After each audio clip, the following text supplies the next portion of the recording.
top that, Ryan Walters. As always, the parents are right. They're spot on.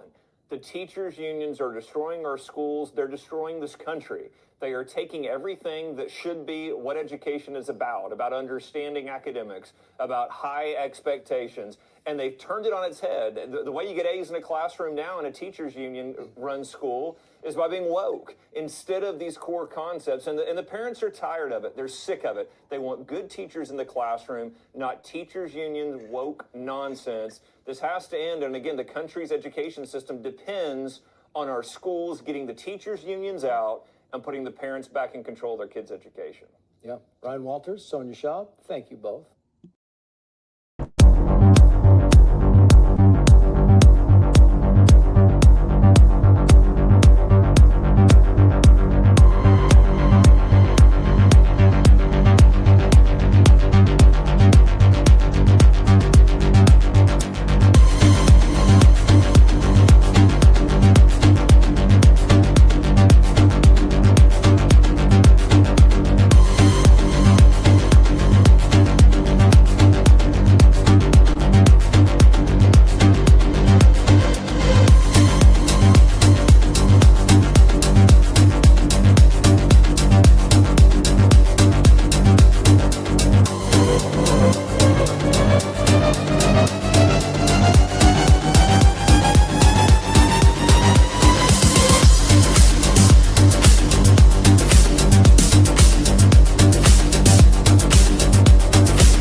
Hi, everyone. Welcome to Unleashed. I'm Scarlett Johnson, and this is presented by Moms for Liberty. Today, I am joined by someone who has been on the front lines in the war for our children and for sanity in education. Not with hashtags, not just a keyboard warrior, but someone who has real courage and has taken on the system and won. So thank you so much for being here, Ryan. You are the former Oklahoma state superintendent, and now you're the CEO of the Teacher Freedom Alliance, a brand new national effort launched with the Freedom Foundation to basically provide alternatives to teachers so they don't have to be a part of Randi Weingarten's failure machine, her mechanisms through unions. And so this is something that is desperately needed in a time such as this. Every day the news has more and more headlines about how education has failed American children, both in K through 12 schools and in college. So thank you so much for being here, Ryan. Scarlett, thank you for having me on. I'm a big fan of yours, big fan of the show, so I really appreciate it. And yeah, I know the Moms for Liberty and you all have been fighting this fight for a while now, been leading the charge. And so, our efforts are to try to give parents what they want in our schools, which are good teachers that aren't subservient to the teachers union, controlled by the teachers union. So that's why we felt so strongly about this effort. Yeah, today it seems like the only way to get an A is to be woker than anyone else. Let's just look at a few headlines. I've just went through your X feed, and I know some of that's on our X feed, but you were with Trace Gallagher on Fox News discussing this story, the college kids who can't do basic math. Tell us more about what is happening in California. I know it's happening everywhere. Right. So what we saw in California is some studies were released and they did a deep dive into colleges saying, hey, what exactly is going on with these college math classes? Because you continue to move kids into these remedial math classes in college.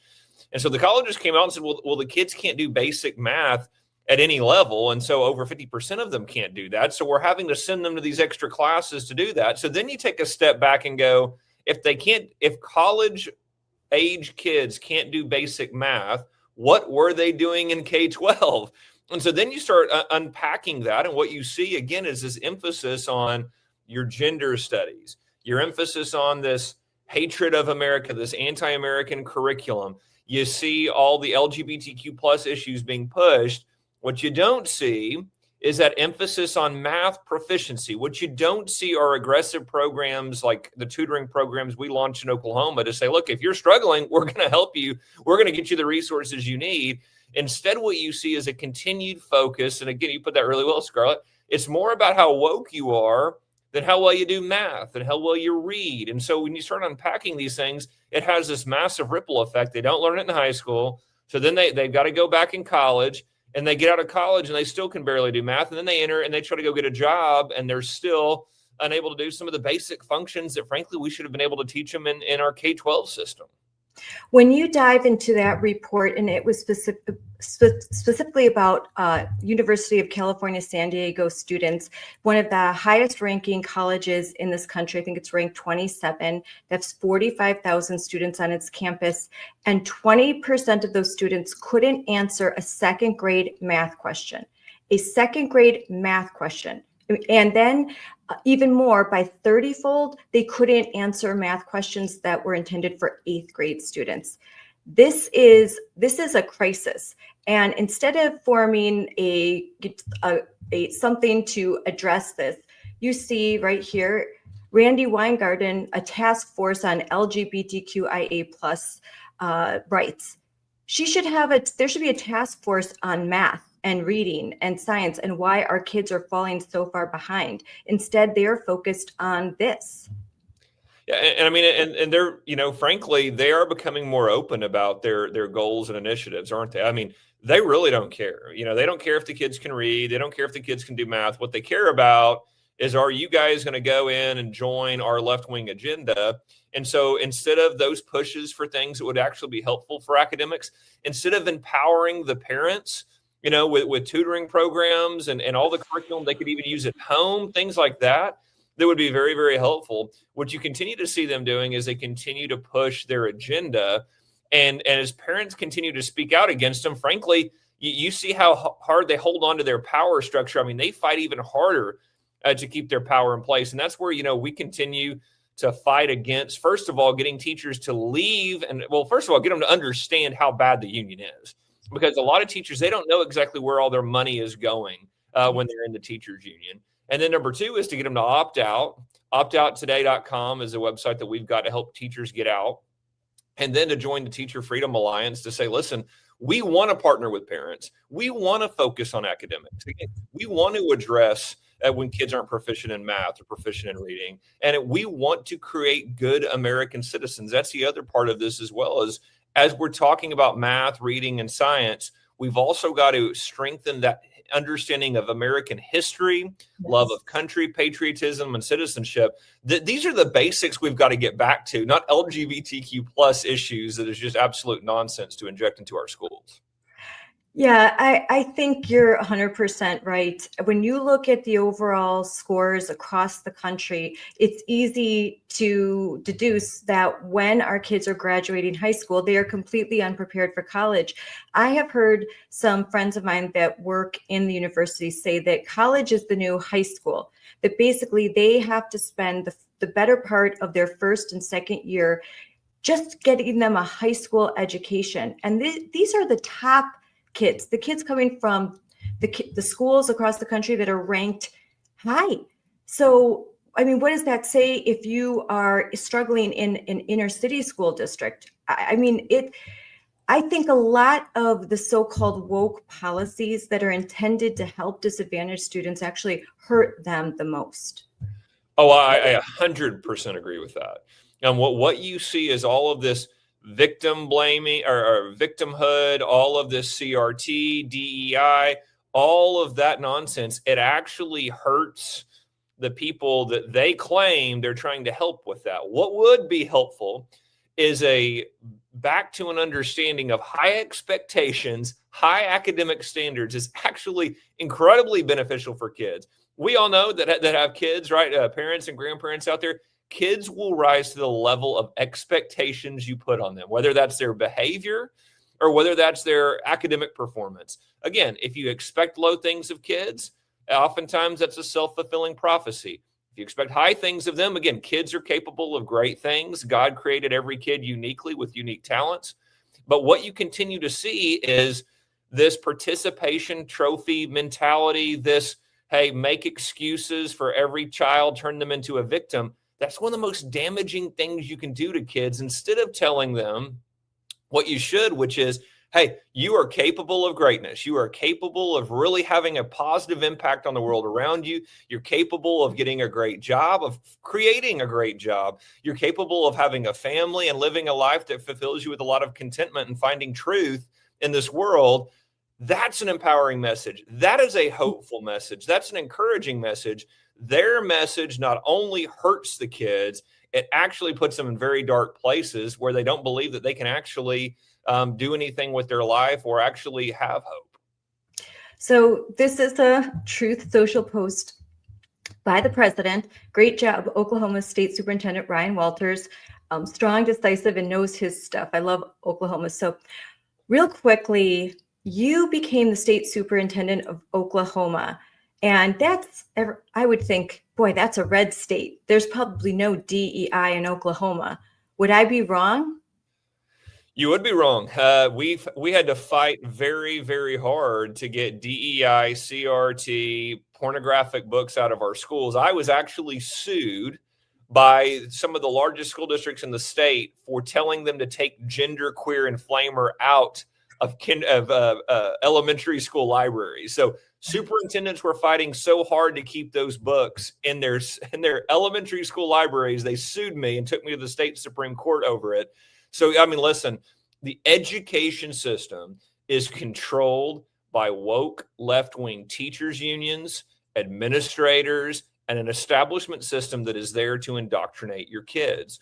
So when you come in, you've got to come in as a change agent. We fought. We were able to have the biggest reforms in the country in Oklahoma by taking that head on. But it doesn't matter how red your state is. The education system is one of the last institutions that is still controlled by the left. And by the way, that's where I applaud President Trump so much for his efforts to say, listen, we're not here to reform the federal Department of Education. We're here to get rid of it. And it's so key because President Trump understands, hey, you just can't move a few people around or change an initiative here. This system is corrupted. And so he is so spot on with eliminating the Department of Education. You've got to come into states. And frankly, one more point on that. It's so important once we eliminate the federal Department of Education that we also get rid of the teachers unions. Because if we don't get rid of the teachers unions, you lose the federal Department of Education that gave the left so much control. But then the teachers unions will just step into that power vacuum and take that control for themselves. So it's so important that we continue a two-pronged approach, eliminate the federal Department of Education, which President Trump and Secretary McMahon are doing, and eliminate teachers unions. So you can see Wall Street Journal opinion, they just put out this excellent article. Big labor bosses favor Democratic candidates isn't news, but unionized workers might be interested to learn how much of their dues money is going to politics. And that's something that your organization is trying to point out to teachers, that your money is being spent to elect woke radical people, and it's not being spent to further the mission of teaching, to help children. This money, it's pure political politics. They're acting like a PAC, not a public interest group. No, that's exactly right. The teachers union is a money laundering scheme for the Democrat Party. That's what they are. What they do is they sit here, they go to the teachers, they claim that we're just a group of teachers that are here to support you and do A, B, and C. You know, that's all we are. Teachers agree and join. A lot of states are bullied, pressured to join. They're part of their paycheck goes into the union. They never know where all those union dues go, what all they do. And then what we see is over 90% of their political donations are to the Democrat Party. What we see is them funneling millions and millions into these races for some of the most extreme candidates in the country. And so part of our campaign is getting the word out to teachers of, guys, they are literally taking your money, not to help support you, but to support these radical left-wing candidates. And so that's a key part of our initiative, is to defund the unions, get the money out of the unions, teachers, we're going to free you. We want you to be the best teacher you can be. We don't want you to be controlled by one of the most radical Marxist organizations in this country's history. But that first part of just letting them know where their dues is going, honestly, is very powerful and causes a lot of teachers to leave on that note alone. Yes, I don't think that they joined these unions to become activists. I think they joined to teach and to provide protection for themselves and their job.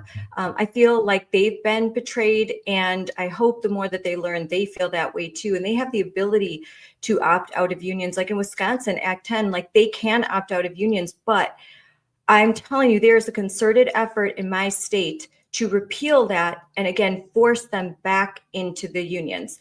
That is high on the agenda, and probably part of the reason why we've just learned that the Democratic Socialists of America feel like they have some tailwinds, and they are investing heavily now into school board races next year. I've just read that they've targeted like 210, 212 school board races with DSA candidates. That's George Soros money. So we are in a very precarious position. And we need groups like yours and like mine, Moms for Liberty, to fight back harder than ever, because I think they're seeing the gains that we have made and that the Trump administration has made. And they're now, the empire is striking back. No, that's such a great point. And something, George Soros, there's two things he does in part of his overall strategy. Remember, it was about a couple decades ago that he started investing in all these local DA races. And people are going, why is Soros money going into DA races? Well, you see why. Because even in red states, when you pass good legislation, if the DA is a left-wing activist, it doesn't matter because they're not going to enforce the law, right? And they're going to use lawfare against conservatives. I see a similar strategy going on with Soros and these school boards, right? Hey, red states, you can pass an anti-CRT law if you want. If I control the school boards, that local school district is still going to force CRT anyway. It is such a part of what we've seen from the left, which is, hey, no matter what you do, we are going to find ways around it anyway. And that's where we have to stay vigilant on getting involved in those elections. We've got to stay vigilant in making sure that you've got good folks running, good folks being supported. And again, there is nothing more powerful than a parent who raises a red flag on an issue in a district, on a parent going to a school board meeting, on a parent running for office. That is one of the most powerful things in the world, I believe, is to have a parent say, this is my child. What's being done to them is not helpful to them. It's harmful to them. This is what I want for my child. I frankly don't know how you have people that argue against that, and these elite leftist educrats that come in and say, no, we know better for you, for your kid. It's outrageous. The American people reject that notion. But you make a great point here. George Soros is doubling and tripling down. The empire will strike back. Mm-hmm. So we have got to remain vigilant, and we've got to stay smart with our strategy to counter that. Yes, then conservatives and Republicans have to invest their time and energy into organizations like ours that we know what we're doing. We have been fighting this for 5 years, and I know many members that they've been fighting this way longer. I've just talked to some folks that they knew what was happening in 2012. They're from California. So we know how to win these races. It's just we're operating on shoestring budgets. So we need the investment of resources and people running for office, people helping those who are running for office to combat this orchestrated strategy on the left that should surprise no one. It should surprise no one that they're going to try to look moderate. They're going to try and look like they care about kids, but you don't care about kids if your number one goal in life is to shove genderqueer down their throats when they're in elementary school. I would show some images of that book, but then I would be censored on social media. That is how bad that material is. It's actually the worst of the worst. So is Flamer. And that's unreal that you are fighting that in Oklahoma. That's just kind of unbelievable.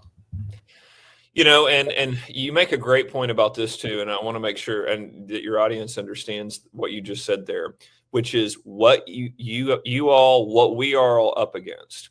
The reality is the left, listen, I will give them credit on this. They are incredibly organized. that they are incredibly strategic with what they do, right? They have built out and captured institutions. They have utilized and taken advantage of taxpayers in the education system.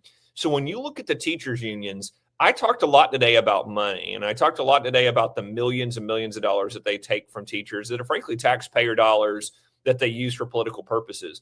But the other thing that they do that is very, very tough is they are able to organize millions of people across the country with these union associations that they have, and they are able to then utilize them into running for office, utilize them into going and supporting candidates, utilizing them to going and protest, fight against President Trump. But you saw one of the big the No Kings rallies. They were one of the ones behind that. But when you see Moms for Liberty and other groups, when they are jumping into these elections, they are going against a machine that has been doing this for decades, that know how to organize, have, again, frankly, used taxpayer dollars to organize, have built out these operations that it is incredibly difficult to defeat. Now, we can do it, but we've got to work together. We've got to move behind these conservative principles. And to your point, Moms for Liberty knows what they're doing. Moms for Liberty has been in this fight. Again, these are things that we've got to consider moving forward. Is we've got to continue to support good candidates. We've got to continue to get involved, and we've got to support the groups that know what they're doing and equip them to fight back. Yes, we've won. This was just in the Daily Caller. I just posted about this. We won over half of the school board races that we endorsed. Over half of our candidates won.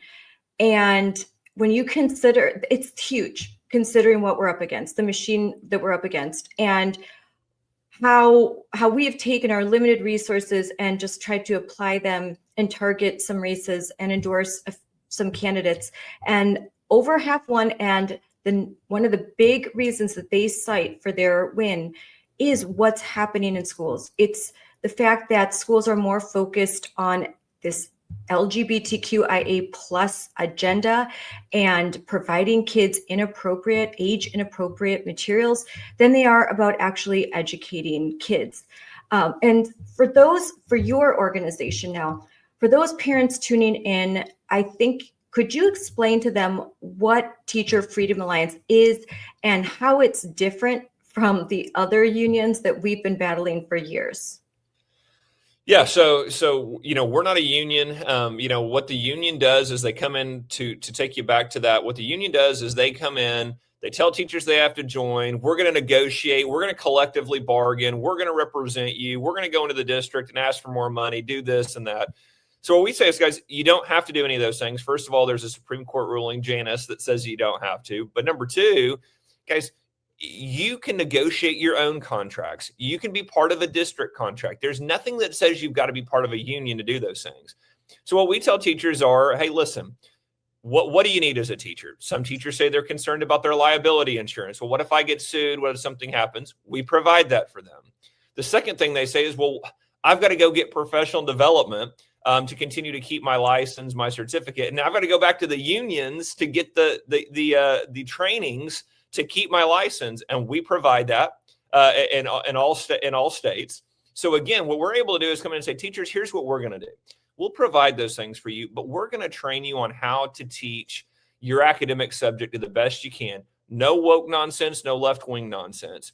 The other thing that we're going to do is teach you how to create good American citizens. We train teachers on American history. We train them in the Constitution, the Federalist Papers, the Declaration of Independence. And then lastly, we teach them how to fight back against left-wing extremism in the school, how to fight back against the teachers union and their tactics. So what it is it is a way for us to get good teachers in the classroom, good teachers equipped to teach your kids. And then frankly, the last part, that providing them the tools needed to fight back, because they are in the middle of this fight as well with you, the parents, against these left-wing extremists, the teachers unions. We try to make sure that they know exactly how they can fight back and exactly how they can win this war and get our schools back on track. I was just at a conference with Defending Education, and the keynote speaker was Miss Snuffy. I'm sure you've heard of her. She's the British school head mistress that's famous. She's really wonderful. And she said that when she gets new teachers every year, she has them sit through basically an anti-DEI course. Starts off with this like week-long course where she kind of drills into them just basically that the real truth behind gender ideology. And she does it in a way, she said, it takes about a year. But after a year, she starts off that way. But after a year, we're constantly sending articles and just sitting down and talking with them and providing them just an alternative, that they're transformed, that they see the world differently. Plus, they are working with these students, and most of them come from disadvantaged backgrounds, and they're applying real world working principles in the classroom, and they see kids flourish, and it's amazing. So I think it's huge what you're doing, providing an alternative, because teachers are required for their licensure to go to a certain amount of hours of professional development every year, but they can't be forced to go to a certain development. So if you're providing an alternative, that's huge. That means that they're actually getting real tools, and they also don't have to sit through indoctrination and possibly be influenced by it. No, that's exactly right.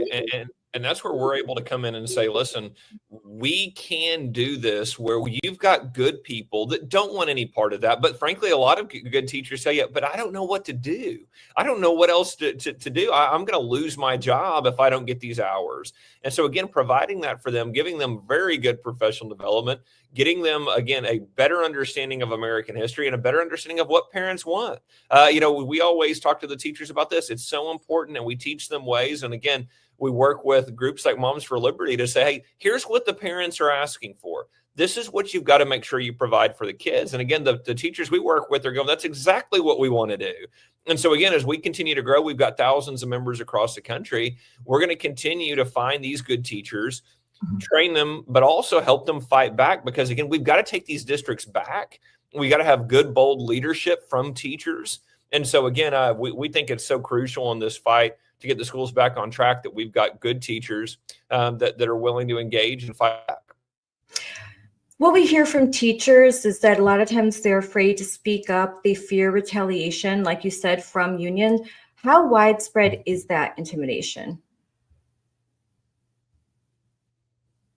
What was that last part? How widespread is that intimidation, do you think? Oh, it's very widespread. You see it some in red states, but you see it in the blue states where they are intimidated to join the union. They are doxxed. We've seen people show up at their house. We were in Colorado Springs a few weeks ago, and we saw that the union tried to go on strike, and teachers went and taught anyway. And the union came out calling them scabs. They protested them, tried to go meet them at the doors. We're making Facebook posts about where they live, everything else. So, the intimidation is very strong for teachers to join the union. If they leave, they're often targeted. We have members that tell us stories about all of a sudden they leave the union and their administrators start targeting them as well. And so it is a very difficult battle for teachers that want to leave the union to, first of all, just leave it. The union makes it incredibly difficult to leave. But then secondly is deal with the repercussions that come from the union bullying you and targeting you once you leave. Wow, that makes what you're doing so important. If you could wave a magic wand and the Teacher Freedom Alliance succeeds, which I think it will, what do you think American education could look like 5 years from now? I love that question. Here's what I see. If we succeed in what we're doing, what you're going to see are schools that look transformatively different. You're going to see schools where parent involvement is absolutely the center of everything that they do. So you'll see parents back in classrooms. You'll see parents very involved in curriculum decisions. You would see a family unit very engaged in an educational product. You would see schools promoting Americanism. Think about that. Think about an education system where our schools are actually saying, we want you to be patriotic. We want you to love America. We understand that is key to our core mission as schools in America is to continue the greatest country in the history of the world that is front and center of everything that we do. And then lastly, an emphasis on academic performance where you see the ability for kids to go in different pathways throughout their school experience. Where, hey, if they decide that they want to do this job or that job or go to college, these paths can be accelerated for them. High expectations means that kids are going to pursue their dreams in a much different way. So you're going to see an education system that's patriotic, that is family oriented, where families are back involved. And lastly, you're going to see kids hitting these expectations. You're going to see schools unlock potential for learners, which means a continued, you talk about getting a job, you talk about all those things and what they mean for a kid. What it really means is a fulfilled life, because there's nothing more fulfilling in life than utilizing your God-given talents, having a family, finding that truth in this world of what truth is, which is what education should be seeking out. You see families that stay intact. You see a stronger society. You see a stronger America. That's where I see the country going when we're successful. That sounds amazing. So in closing, if you had 30 seconds to speak directly to every teacher who feels trapped in this system, what would you say to them right now? I would say, listen, there is, it's a free country. Practice your freedom. Join the Teacher Freedom Alliance. Go to teacherfreedom.com. Get out of the union. You got into education because you want to help kids. You want parents to partner with you to have a great educational product for their children, because you want kids to be successful. You do not have to go through the teachers unions. We can absolutely help you and equip you to be able to do that. And we're going to have your back. If the teachers union comes after you, if the school district comes after you, we've got attorneys ready to go to fight that fight with you. So we're going to be fighting alongside you. But again, we want to help you fulfill your dream, which is helping kids in the classroom and helping parents. And so that's what we're here to do. And we would love to work with you. Yes, and I have right here on screen. I love that public education is worth saving, because it absolutely is. I know there's been a surge in attendance to private schools and homeschooling, and that's wonderful. But the majority of Americans are going to be educated in a public school. And you can't just say, pull your kids out, because there are rural areas, as you know, where there are no options. And there are parents who cannot homeschool their kids, whether they're a single parent or they just can't financially do it. So public education needs to be saved. We can't just leave all of these children behind, and we can't leave all of the teachers behind either. And it's so great the organization is providing so many different services: the legal help, the professional development, and the support system, so that they don't have to feel alone. I know a lot of teachers, when they finally are red-pilled and they basically are forever changed, they can feel really alone until they talk with organizations like ours and yours. And then they suddenly realize, oh, wait, there are a whole bunch of people that think just like me, but we've all been cowed into silence. No, that's right. I mean, the community is so important. That's one of the things as we have teachers that join. One of the first things they say is, this is amazing to be, connected with hundreds and thousands of teachers that think like I do. I felt so isolated in my district or in my building, but now I'm part of this broader community. And I just think it's so important, as we continue to move forward, that we're able to connect patriots together, that we're able to all work together to continue this fight forward, to make sure that we're able to accomplish these things. Because again, as you continue to see, the left does that. The left, hey, they are connecting every left-wing radical group in the country is working together to destroy this country. Patriots need to work together to save this country. And so I think it's so important that we're able to connect these teachers with the good parents, with the patriots across the country to save it. Well, I think that's a perfect way to end. That's mic drop. There you go. So Ryan, thank you so much for joining me today. And thank you for being a joyful warrior in this battle for the hearts and minds of America's children, for your work in Oklahoma, and now that your work you're trying to do nationally. We are so grateful at Moms for Liberty. We love you. We are so happy to have you at our Joyful Warrior Summit on our panel. And I got to talk to you behind the stage too. And so it was really great. So I'm so grateful you and for Teacher Freedom Alliance. Your work is so necessary in a time like this. Thank you. And if there's then I think we're done there. Awesome. No, yeah. Thank you. I appreciate it. I enjoyed it. Thank you so much for having me.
Hi, everyone. Welcome to Unleashed with Scarlett Johnson, presented by Moms for Liberty.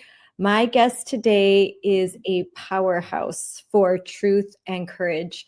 I'm so excited to have her on. Jennifer Say. She is a former Team USA gymnast, and now she is CEO of XXXY Athletics and one of the fiercest voices defending fairness, biological reality, and dignity for women and girls in sports and in their private spaces.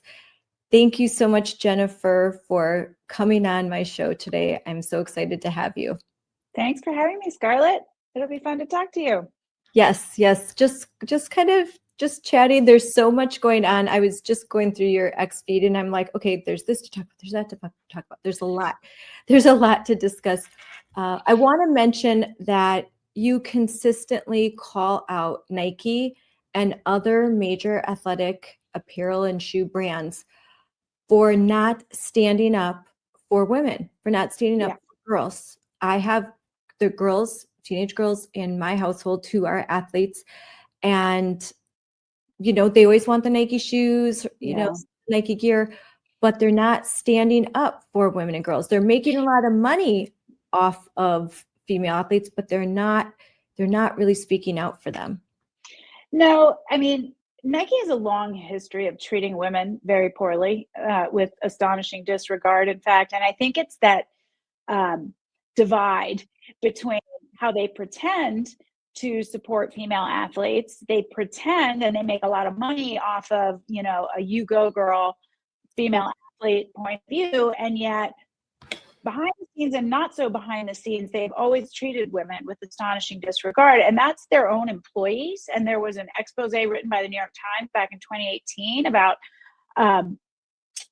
100 female executives who talked about terrible instances of harassment, sexual harassment, like being forced to go to strip clubs with dudes at work and like just really bad stuff. So that was in the New York Times. No one cared. Around the same time, there was a story about Allison Felix, who is one of the best track and field athletes ever. And she was a Nike athlete, and they basically refused to pay her when she was pregnant, though she had a contract. And then, to my mind, the worst story of all, these all dropped around the same time. They had something called the Oregon Running Project, which was a training club for runners. And Mary Kane was a young runner, the best in the world, who went to them and was physically and emotionally abused to the point of suicidality. And she went in the best young runner in the world and came out just completely crushed and broken. And so this has nothing to do with the issue we're going to talk about, but I think it sets a precedent for how poorly they treat women. And so it's not surprising to me that they are not on the side of real women in the case of protecting women's sports, and they just skirt the issue, but off to the side, they take the opposite side, whether it's featuring Dylan Mulvaney in an ad for running bras, a man with no boobs who's not an athlete, or whether it's supporting research to better understand how much we can degrade young boys with wrong sex hormones so that they could viably compete against girls. I mean, I could go on and on and on, but yeah, this is not a company that supports women. So I quite enjoy calling them out. And I will just say one more thing, Scarlett, it is the biggest company. It is the biggest name in sports, bigger than the NFL and the NBA combined. It is huge. If they weighed in on this, it would be fixed tomorrow. Yes. And you've said, and I quote, the biggest name in sports is also the biggest name in betrayal. I love that quote, because if they were to call this out, like you said, it would end. It would be such a big deal. It would like force everyone to come to terms with the fact that we're dealing with biological reality. So why won't they? Well, why won't anyone? That could be a long answer because they're afraid to buck up against, they're in Oregon, like near Portland, in a little town called Beaverton. They're filled with super woke employees. They believe that's everyone. They live in a bubble. They don't realize that most of America disagrees with them on this point. And I want to go back in time a little, Scarlett. In 2018, they started an ad campaign with an athlete by the name of Caster Semenya. Do you know who that is? No. Okay, so Caster Semenya is a male with what they call a DSD. So he has disordered sexual development, sex development. So he was born male, but probably mistaken for female, underdeveloped male genitalia. That's sad. I mean, I have total empathy. At some point though, it became clear that he was male, probably around puberty. Well, this athlete competed in the women's category. I'm going to forget what in track and field, I think the 800 meters, and won a gold medal at the Olympics in 2016. He is a male with ADSD. They did not do sex testing. At a certain point though, his femaleness was called into question. There was some testing. He had abnormally high levels of testosterone that never appear in women, even with hormonal disorders.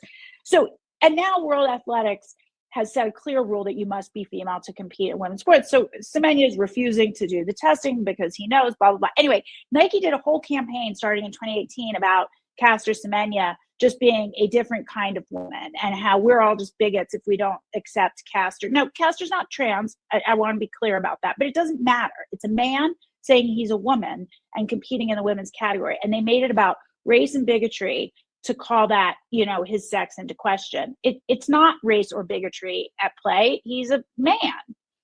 And there are biological advantages. You said the testosterone, that the biology makes it inherently unfair. That's all that you're saying, that there's biological reality that you can't ignore. Yeah, no, like I said, I have total empathy for a person who has a difference in sex development. I'm sure that's a very difficult thing to have to grow up with. I'm sure that if he was in fact raised as a girl, learning that he was not, that was a traumatic experience. I have no doubt. But he is a male and he cannot compete in women's sports, and we cannot sacrifice women's rights for men's feelings. It just doesn't work that way. Go compete in men's. So Nike, I think, did a lot to normalize this idea that if you say you're a woman, you are, whether it's trans or DSDs or whatever. It's not. If you're not a woman unless you have XX chromosomes and your body's organized around producing eggs. It's that simple. So I think Nike's done a lot of harm in this area. They continue to do weird stuff off to the side. They're not getting it.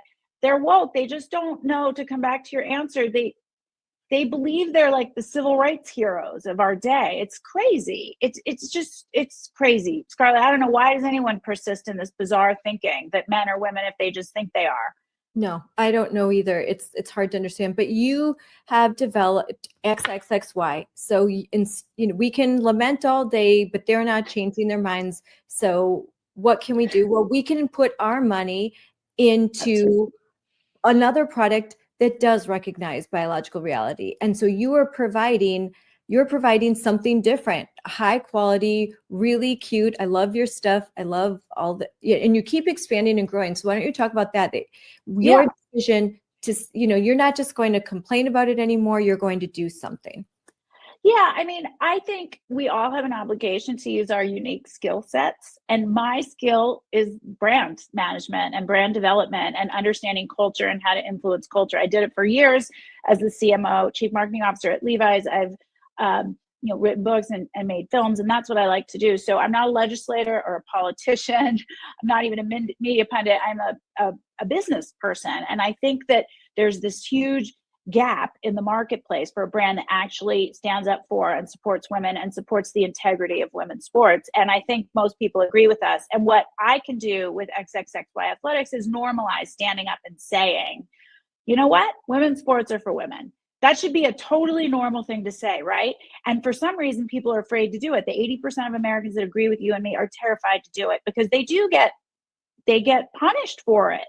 I mean, we can talk about Elizabeth Eddy in a second, but they do. But if I can make amazing product that performs with great content, it puts us in the mainstream a little bit. I think we play a unique role. And if I can wear this sweatshirt or the one you're showing on screen to my daughter's soccer game or to the gym, and someone else sees it and they go, oh, I can say that. Yeah. It's like you chip away and you just make it a little more normal every day to stand up and say a totally normal thing. I want to play one of your ads that I really like. Nike. Dear Nike. Dear Nike, why won't you stand up for me? Why won't you stand up for me? Why won't you? Why do you claim to support women and girls? Yet when we need you most, You remain silent. Today, males are claiming our identity. Our sports, Our spaces. men and boys are stealing opportunities, medals, trophies, and our future. And it's not fair or just. In fact, it's often dangerous. Yet you refuse to use your platform to stand up. You say you're for social justice and progress. So why do you allow men's rights to come before ours? See, with a big platform, Comes an even bigger responsibility. you have a chance to do the right thing, not just do the easy thing. So we're asking you, Nike. So we're asking you, Nike, So we're asking you, Nike. as the biggest voice in all of sports, Will you stand up for me? Will you stand up for me? will you stand up for me? Will you stand up for me? Will you? Will you? Will you just do it?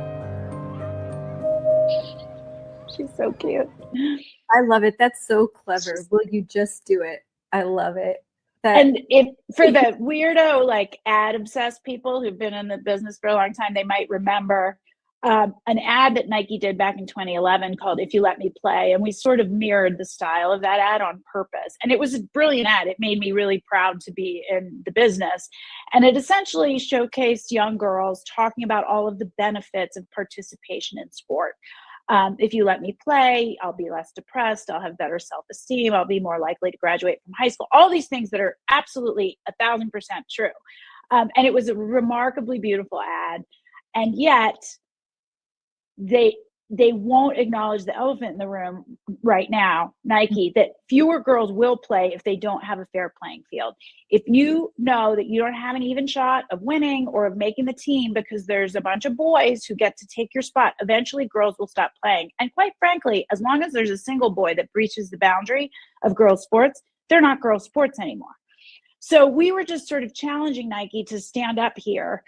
This was our first viral ad. We did it in October of 2024, so 6 months into our existence, and it went crazy viral in a few days. It's just such a simple execution, but those girls just touched your heart. they did.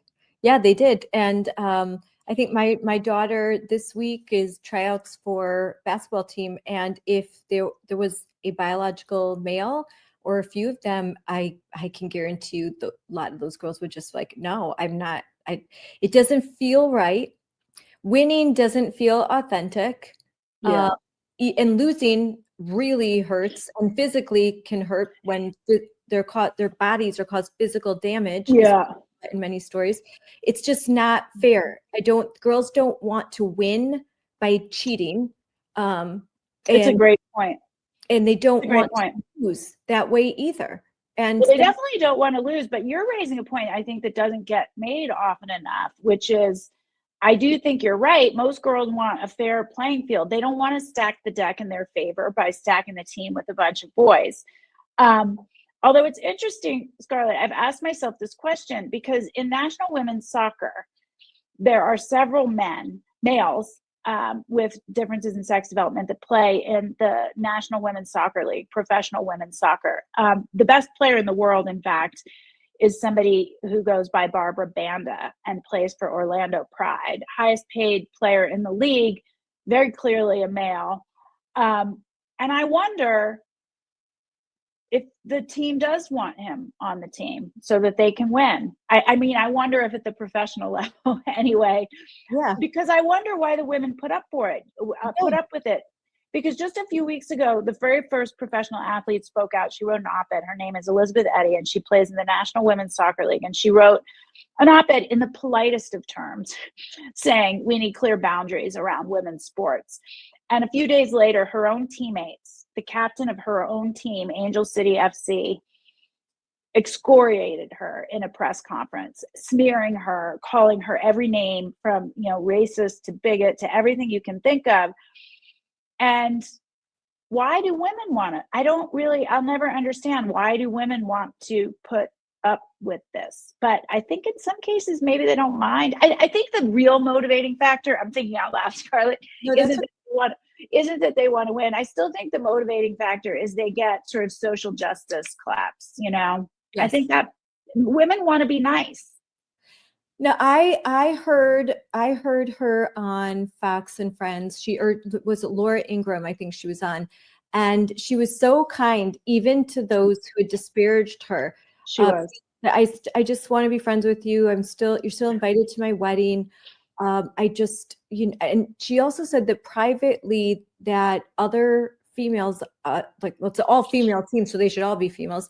The other Yeah. teammates said to her, like, I agree with you, but they just didn't want to Gumption. stand up. They didn't have the courage to stand up. So you are doing something unique, and that's what I have up here, that Yeah. you offered money to other female athletes who will stand up and speak out.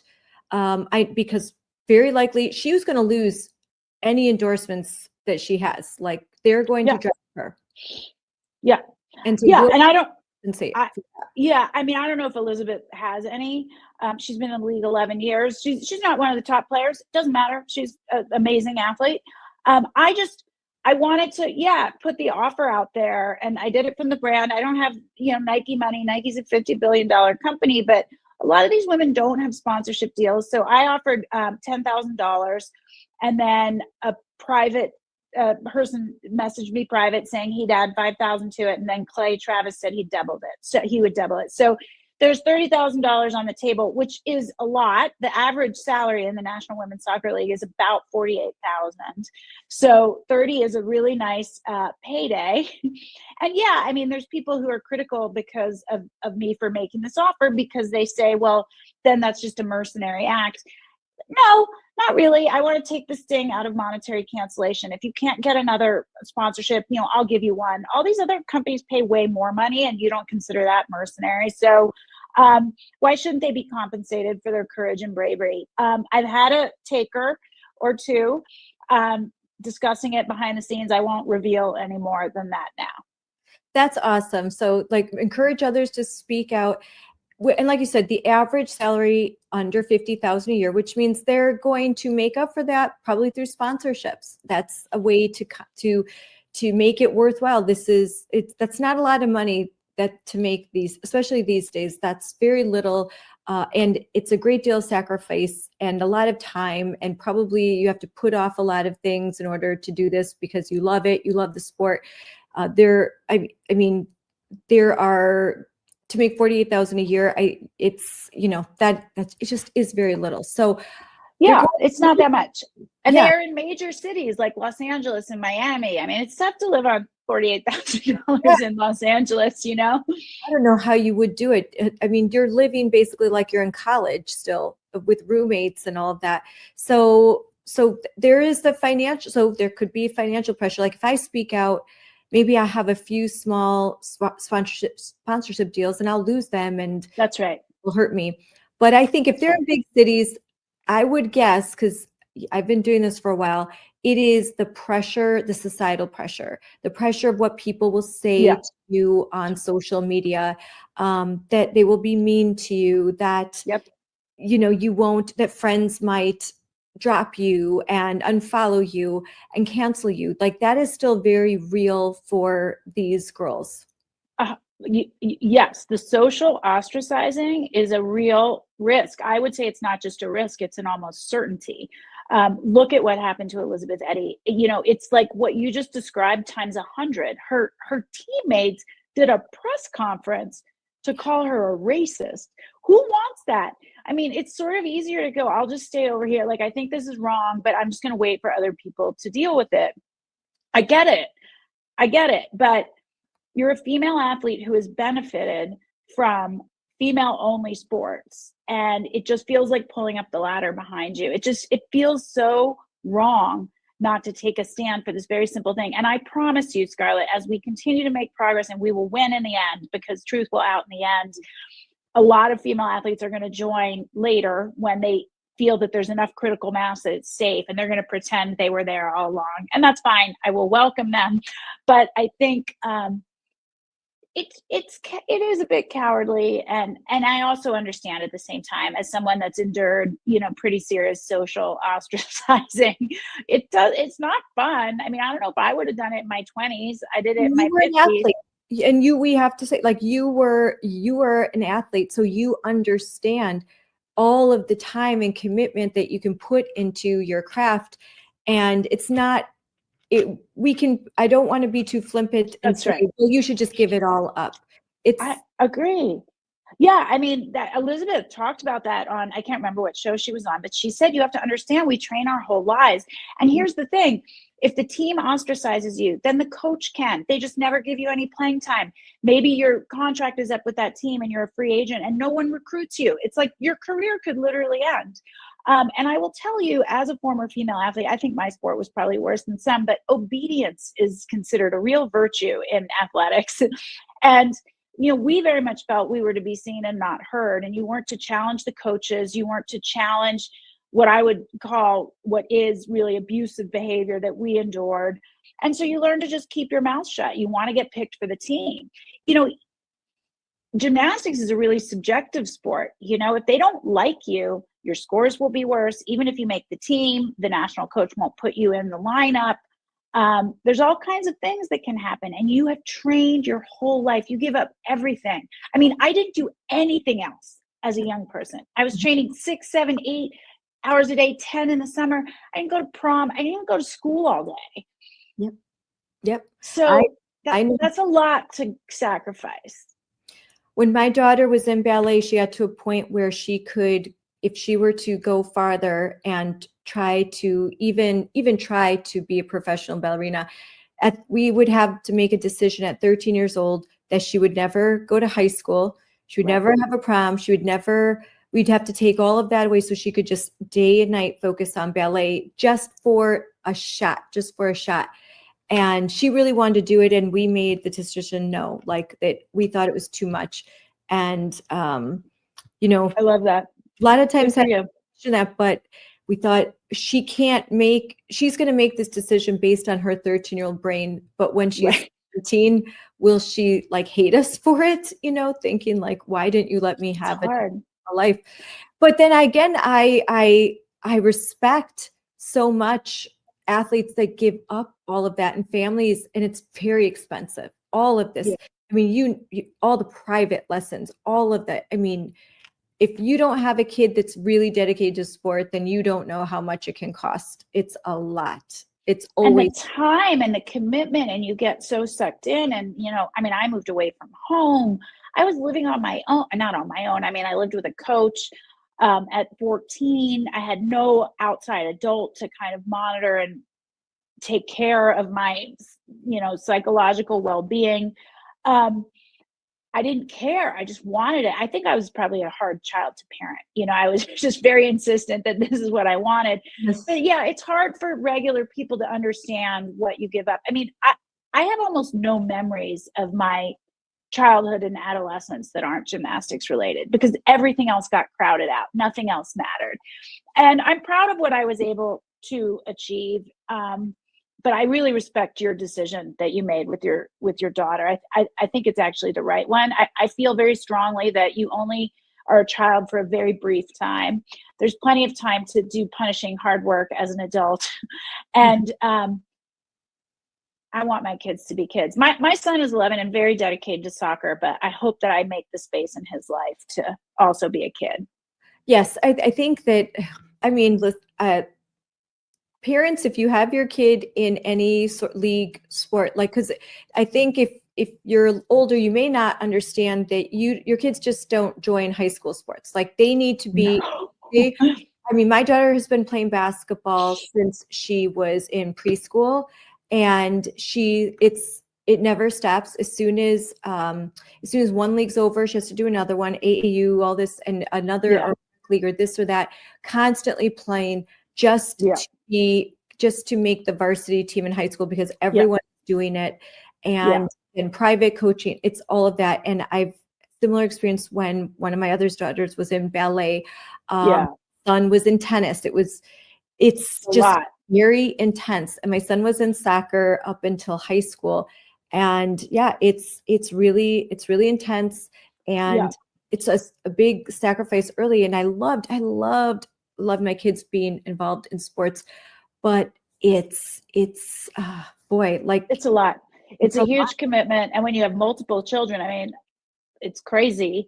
I have 4 kids. The older 2 didn't do sports. They're grown now, but it's a lot. And so, to bring it back to our issue, these young girls, these teenage girls, they put their heart and soul into it, their life, their families put money and time and energy, and they deserve. And you know what? Here's the other thing. If you are an athlete, a highly competitive athlete, you lose a lot. You can handle losing. This isn't about losing. In fact, I think that's one of the benefits of sport is you lose more than you win. You learn to get up and keep trying. You learn perseverance. But you don't have to accept an unfair playing field. We would not accept performance-enhancing drugs, not one instance. So why would we accept male advantage, which is greater than performance-enhancing drugs? It's ridiculous. And I feel like, Scott, I can't believe I spent however many years now talking about this because it's so ridiculous. At some point, everybody's going to be like, well, of course, women's sports are just for women. But we are living in the upside down right now. And people are afraid to actually say what is so obviously true, but we're going to chip away at it. And every day we're going to bring one more mom and one more athlete over to our side, and we're going to win. Yes. But it's going to be a slog, and we just got to keep going. That's it. We just got to lock arms and keep going. I like that you said it's not about losing, because that's what the left will say. That's what Ocasio-Cortez just tried to do with Riley Gaines. Like, oh yeah, maybe if you wouldn't be a loser, you know, like kind of really mean girl type thing. I mean, come on, if you're an athlete, you lose all the time. It is rare when you win. When you win, right. You're crying. That's why your family's crying. When your team, it's so rare to win. It's such. That's right, and we can handle losing. Yes, We can. Just we could totally 6'4" dude. And you know what? She could have not even made NCAAs and said that wasn't fair. But here's the thing: that kind of childish insult is the same as just resorting to "you're a racist" or "you're a bigot." Or, you know, when I spoke out in 2008, I wrote a book about abuse in the sport of gymnastics, emotional, physical, and sexual abuse, and I was the first Team USA athlete to do it. It was the same thing, Scarlett. They called me a loser and a grifter, and I was a terrible gymnast, and I was the worst national team member that ever was, and I was a terrible national team, because they couldn't say I was a loser. I was first in the country in 1986, but they said I was a terrible champion and the worst national champion, which very well may be true. Not the point. Does that mean I deserve to be abused by my coaches? No athlete does. So it's just what they resort to when they have no argument, insults, and it hasn't changed in a gazillion years. So you have to ignore the insults, and I think you'll find if you do stand up and speak up, you'll find a community of women and men. More and more men are joining us, which I think is outstanding. And they're going to be from all backgrounds, all political persuasions, all religious backgrounds, but they believe in the truth. And you're just going to find that you have this amazing community. That doesn't change the fact that it's very difficult, because if you lose friends of decades, which I have, that's still hard. And people will say, well, they weren't your friends anyway. Well, it sure seemed like it when we were there for each other's baby showers and weddings and, you know, funerals of loved ones. And so it's hard, but you let it go and you stand in the truth and you find your people. Well, speaking of girls with courage, you recently moderated a panel at the Moms for Liberty Joyful Warrior Summit in Orlando with 3 such young ladies that I had the privilege to meet. They are wonderful. The title of the panel was Goliaths in Their Path, Young Athletes That Spoke Up Anyway.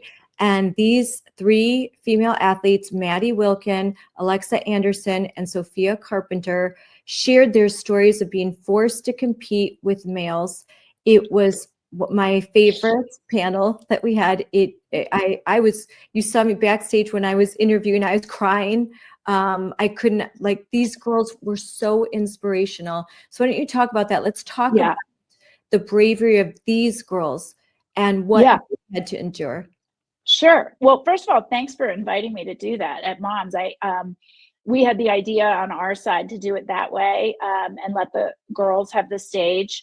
And I think it was great. So 2 of the athletes you mentioned, Alexa and Sophia, are from Oregon.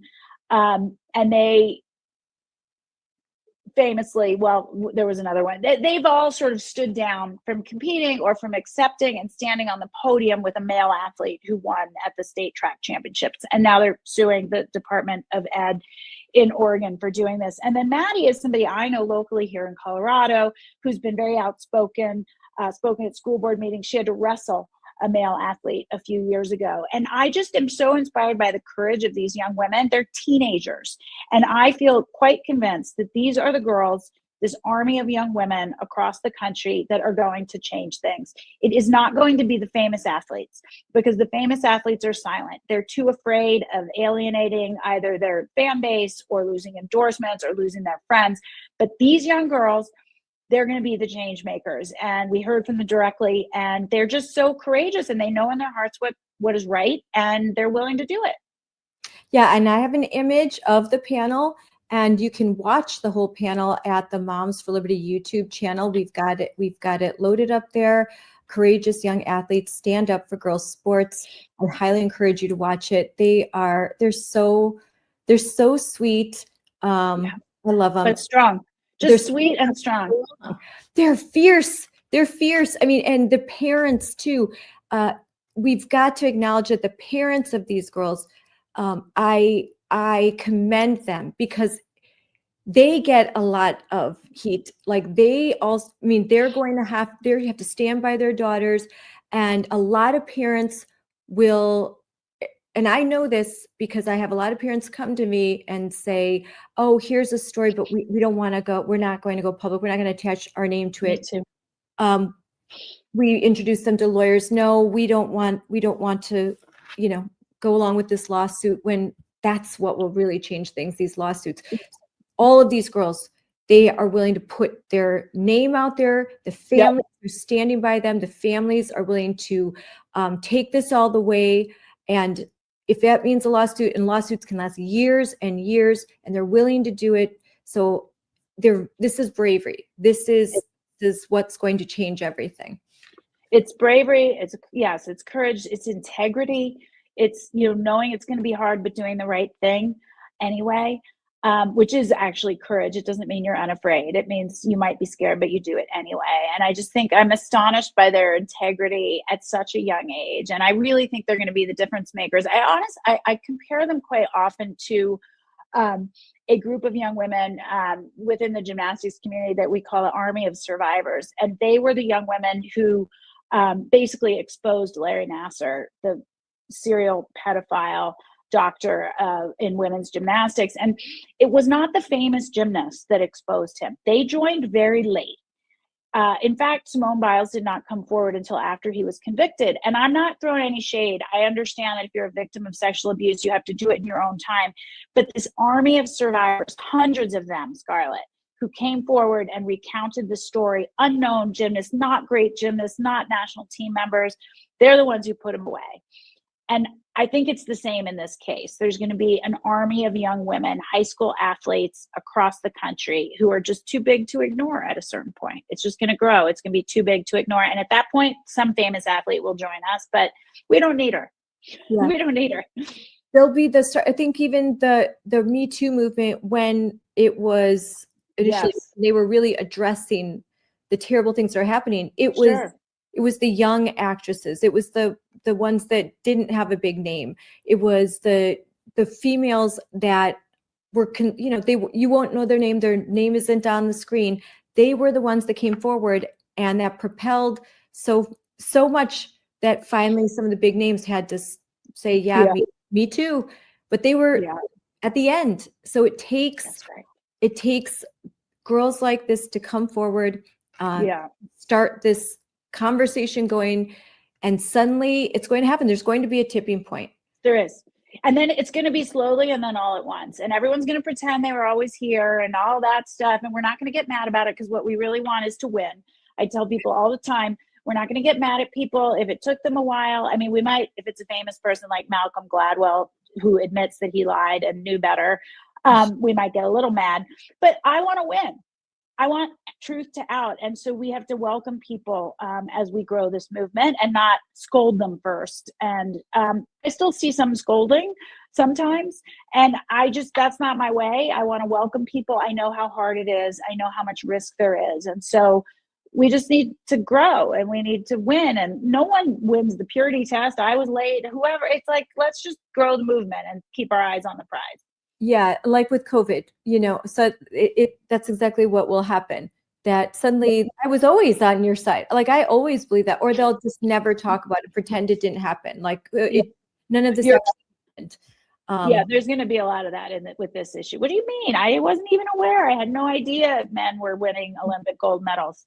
I was Really? Old. Olympic gold medals. Yeah. In the last 20 years, well, World Athletics, which has set a standard, that's the national governing or the international governing body for track and field, who has set the rule that they will sex test. They found 60 instances in the last 20 years of males not necessarily winning gold medals, but competing and winning on the road to Olympic gold. So that's a lot. That's one sport at the highest level. And you know what? Girls not at the highest level, girls in high school deserve fairness too. Everybody deserves fairness, not just Olympians. That's a statistic I used the last time I testified in Madison at the State House, because they were saying this never happens. I was like, as a matter of fact, I've submitted before you a list of the 60 where it's happened. And like, well, that's not. I'm like, even one is too many. One is too many. Yeah, this is what we have recorded, and I'm sure there's more. I'm sure there's. And that's just track and field. So if you go to hecheated.org, which is my favorite site, she does a great job keeping track. There's almost 5,000 instances in the last few decades of boys or men stealing opportunities, team births, prizes from girls. And when you layer in teams, not individual sports, but teams with males on them, that doubles to 10,000 instances. So I don't know where they got this number, Scarlett, that this isn't happening, this never happens. They say it all the time. It is happening. It's happening all the time. It's not reported so often. I get so many tips, but no, I can't put anything out on social media or talk about it unless I have confirmation. Sure. And then that's where they'll say, this is a great resource. Put me on the record. Don't put me on the record. So, but here, hecheated.org. So yeah, it's a great resource. And if you go to, well, all the tabs are great, but they keep, I don't even know who does it. It's anonymous, but it's a labor of love. Think of it as the sort of non-woke Wikipedia resource for how many times this happens. And it happens all the time. Yep. This website is dedicated to archiving the achievements of female athletes who are displaced by males in women's sporting events. And you can see right here the number of medals, competitions, female athletes, sports, and then it's all detailed. Look right through here. And this is actually what I used. And so if you're watching this and you're about to go testify in your state house, they're bringing up a bill about fairness in women and girls sports. Go to this website, shewon.org, and you can submit this in your testimony and talk about it, because they're going to try and say the thing that never happens, and you can say, yes, it does. Here's the proof. Yeah. And the numbers on, I don't know the discrepancy on He Cheated, which is a separate site, are even higher, and include, it's fully international. Maybe that's the difference. But the numbers are giant. And I think right now we really have, one of the lines that gets repeated is Charlie Baker, who runs the NCAA, has said in his, I think, congressional testimony that there are fewer than 10 trans-identified male athletes in the NCAA, which is one, we don't know that. And two, I think it's a lie. I think there are many athletes with disordered sex development, as which I described earlier. And he's like made that number up entirely. Like, yep. What? It's false. I mean, I can name 10 without even thinking about it. Literally. And you know what hurts is because when parents like me go to testify and we're trying to advocate for legislation to protect girls' sports, they all the Democrats cite him. That's right. They cite him. That's right. And it's a totally made up number. It's not true. And who cares if it's only 10? Would we say, well, there's only 10 athletes using performance enhancing drugs. Why don't we just let them? Yeah. Yeah. Then I'm like, even if it was one, it's still worth doing. I've had to say that over and over. If it's one girl that's getting abused, if it's one girl that's right, is terrified to use the women's locker room. That's right. But it's so much worse than that. There's Wisconsin horror stories I can tell you, but before that, we'll talk about some of the good news, and that is another piece of good news is you were just at the Fox Nation Patriot Awards, where 2 young girls were honored, and so tell us about that. Well, so this is cool. One was Alexa, who was at the Moms for Liberty on the panel, and the other was Reese, also from Oregon, and they were the 2 girls that at the high school state track championship chose to step down from the podium and not share the podium with a male athlete who won. So they were both honored at the Fox Patriot Awards for their courage, essentially. And so, yeah, it was really cool to be there to see them get the award. I was so proud of both of them. They're just so poised and they have so much integrity. And it was just really cool to see them get rewarded on a national stage for their courage, for doing something that I'm sure was very scary and very difficult in their own community. Very scary. If you have teenage girls, you know that standing up it's just it's a very scary thing. You know, it's hard to be different when you're a teenager in high school and then to have the whole world see. But it's also now these girls are Teflon. These girls have proven that they have more courage of conviction and than most adults. Yeah. And they're special now. They're unique. They're going to change the world because now they have a superpower. The world has thrown everything at them and they are still standing. So now, and that's what I told them, like, you have a superpower now. That's the other end of this. That's why I am so glad I stood out. I'm sure you are so glad. All the hard times, it's all worth it because at the end you get this superpower where you don't care what people think anymore. And that's a gift. It is a real gift. It took me a long time to get there. I started in a real hole as a gymnast where there was this forced obedience. And yeah, it took me a long time to get there. I certainly don't think I could have done what they have done at such a young age. I had to work my way there, and it's really hard.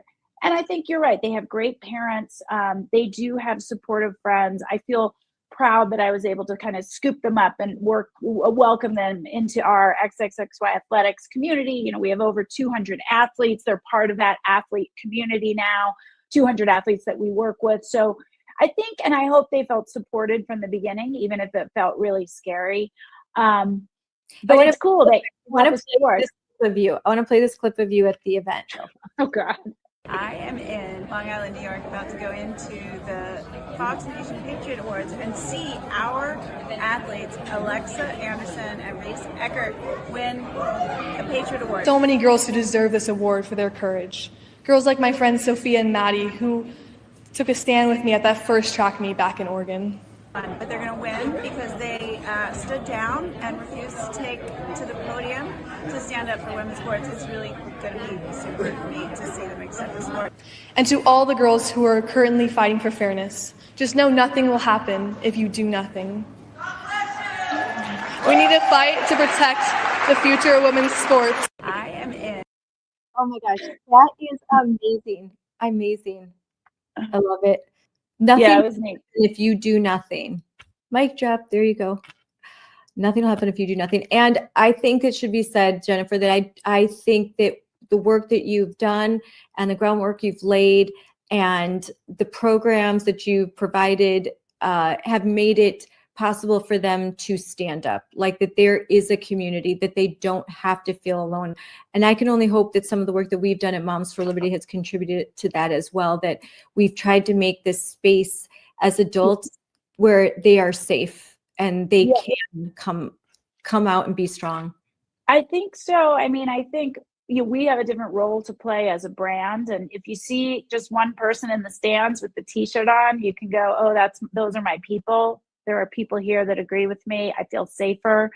Obviously, Riley has led the charge here, but every day another female athlete stands up, whether she's a high school athlete or middle schoolers, remember the West Virginia shot putters, or a D1 athlete or a professional soccer player, and we are going to do it. But I have no illusions about how hard it is still going to be, because as many wins as we get, and yesterday, the International Olympic Committee said that they would retain the boundary of women's sports. We don't yet know how they're going to do that for the Winter Olympics, but it seems like they're going to introduce sex testing. That's a huge win. Most governing bodies say they follow the IOC, so that's a big win. And yet on the other side of that, you have Elizabeth Eddy speaking up and getting completely smeared by her own teammates. So we're in it right now, and it's going to be a slog, but we will get there because the truth will win. Yes, and talking about Riley Gaines, she was just recently a keynote speaker at an event in Illinois. I was in Chicago, and she's there with her family. And for her to travel anywhere, she has to be surrounded, her and her family, by armed guards at all times. Yeah. That is the price that and it's a high price. Like you can look at her on social media and she looks so beautiful. And I love that now all of these millions of girls that follow her and look up to her are now watching her blossom into motherhood at a young age, sending the right cultural message that I had my career, I stood up, I was in sports, and now I'm taking time to be a mom and doing it young and getting married. And I love that she is becoming a different kind of role model for these girls. And I know she's going to serve it, do well. There is a price to be paid when you see the way that she has to travel. It's so sick and disgusting to me. I'm absolutely disgusted that a young woman with her baby has to be surrounded by armed security guards at all times just to travel. It's really gross. Yeah, and my understanding is that she started doing that after the event at San Francisco State University a couple of years ago, where she was attacked. Essentially, she was physically attacked. She was hit in the face. She had to lock herself in a room. There were insane people demanding that she pay ransom to be let go, and the police did nothing. So, my understanding is since then she travels always with security, as she should. I mean, look, Charlie Kirk. Yeah, exactly. I mean, obviously he had full-time security and it wasn't enough, which is horrible. We have terrible, terrible threats into our business. Look, we all get silly ones that we know not to take seriously. But when they describe the way that they're going to kill you, that becomes an issue for law enforcement. When they go beyond, I wish you would die. I get that all the time. And I'm no one compared to, Riley and all the people that get these terrible threats. But it's crazy out there. If they feel like you're making a difference, it really threatens their worldview. And they become a little kind of deranged with rage. And I actually think it's going to get worse for many of us because we're starting to win and make traction. And so there's just this fevered, frantic rage being emitted by those who've controlled the narrative for so long, and truth is coming out. So I think it's sort of the last gasps of a dying movement. And the truth is coming out, isn't it? When the first transgender representative is now facing 45 years in prison for pornography, possession of pornography. I'm going to look that up. And a lot of the memes are, look at my shocked face, but this is exactly the type of male pretending to be a female that wants to enter my daughter's spaces. Well, let's talk about Tish Hyman. Are you following that story? Yes, I am. I did want to talk about that. Let's talk about it. Yeah. In LA, Tish is a Black lesbian rapper, musician, Grammy nominated, so very accomplished musician. A few videos from her went viral in the last 2 weeks. She lives in Los Angeles. She was in Gold's Gym, or whoever owns Gold's now. I can't remember the name of it. And there was a male in the locker room, and she made a fuss, and she said, "You need to leave. You're a man." And unfortunately, Tish didn't know it at the time. She certainly does now. The law was on his side. The law says gender ID is what trumps actual sex. And if he says he's a woman, and by the way, not that it matters if he actually looked like one or not, but this was like clearly a dude with a little lip gloss on. He wasn't even trying. Nope. There's Tish there in the center in San Francisco last night. But as it turns out, Scarlett, so she was confronted with different men in the locker room 6 times over the course of a few weeks. And she was just like, I'm not going to stand for this. And she's fearless. So she shouted and she screamed and she brought the attention of the gym. But she's the one who lost her membership to the gym. And as it turns out, the male in the locker room, whose real name is Grant Freeman, is a convicted criminal for drug trafficking, but also domestic violence. So he has an ex-wife. He beat her. He slammed her face into a toilet seat and broke her jaw. Compound fracture. She had facial reconstructive surgery to correct it. He's taken her name now, Alexis. Like, this is a deranged man, and yet the law sides with him. Wow. I'm pulling up the video. I actually did not hear this. So this looks like, I can't believe that, but I'm pulling up the video of this from Ali London of this guy. I was with Sonia Shaw in Chicago, and she was telling me the story because I'm so focused, like so much work. And she's like, have you heard about Tish? I was like, no, I hadn't. So she started to show me the videos and what was happening. And I'm like, wow. And I loved the way that she just went. She's just like, there's a dude. I think man. Yeah, she hasn't, she's an example of someone who has not gotten the message yet. Now she's got the message, but she was unaware that this was really happening. She probably thought it isn't really happening. Those right wingers and all their stories, couldn't ever happen to me. Well, and then it happened to her 6 times in the course of 2 or 3 weeks. And I think she really feels called at this point to stand up for women's safety and women's rights. She's a powerhouse because she will scream and scream and scream to make it known that these are men in the locker room. She is not a shrinking violet. She is not going to be quiet and just take it or just pick up her things and leave. She is a fierce defender of women's rights at this point. And she has been thrown out of the frying pan right into the fire, and she is running, not walking. I was going to say a bad word. I'm probably not allowed to say that on your show. She's just a tough cookie. I'll leave it at that. I'm going to play the video of this guy. I haven't seen it yet, so hopefully it's not too bad, but I'm going to put this on. This is the guy that, you were right, all he did was put some lipstick on and kind of walk in an effeminate way and just walk right into the women's bathroom, and like he owned the place, and she's like, wait, stop, and he's just walking right in. Hi, it's almost dinner time. Got this one going out to just tell my rainbow family, the LGBT plus community, that stay strong. Feel your feelings, certainly feel your feelings, but there's no reason to be fearful of the administration and what they're doing. We must stand strong. We must communicate. We must corroborate. We must cooperate. Certainly, us. Ideally, we want to work with them. But the bottom line is they're coming after us because they're fearful of us. They don't understand it because they won't look inside of themselves, okay? So you've looked inside yourself. That's why you do what you do. Beings of love and light, beings of love and light.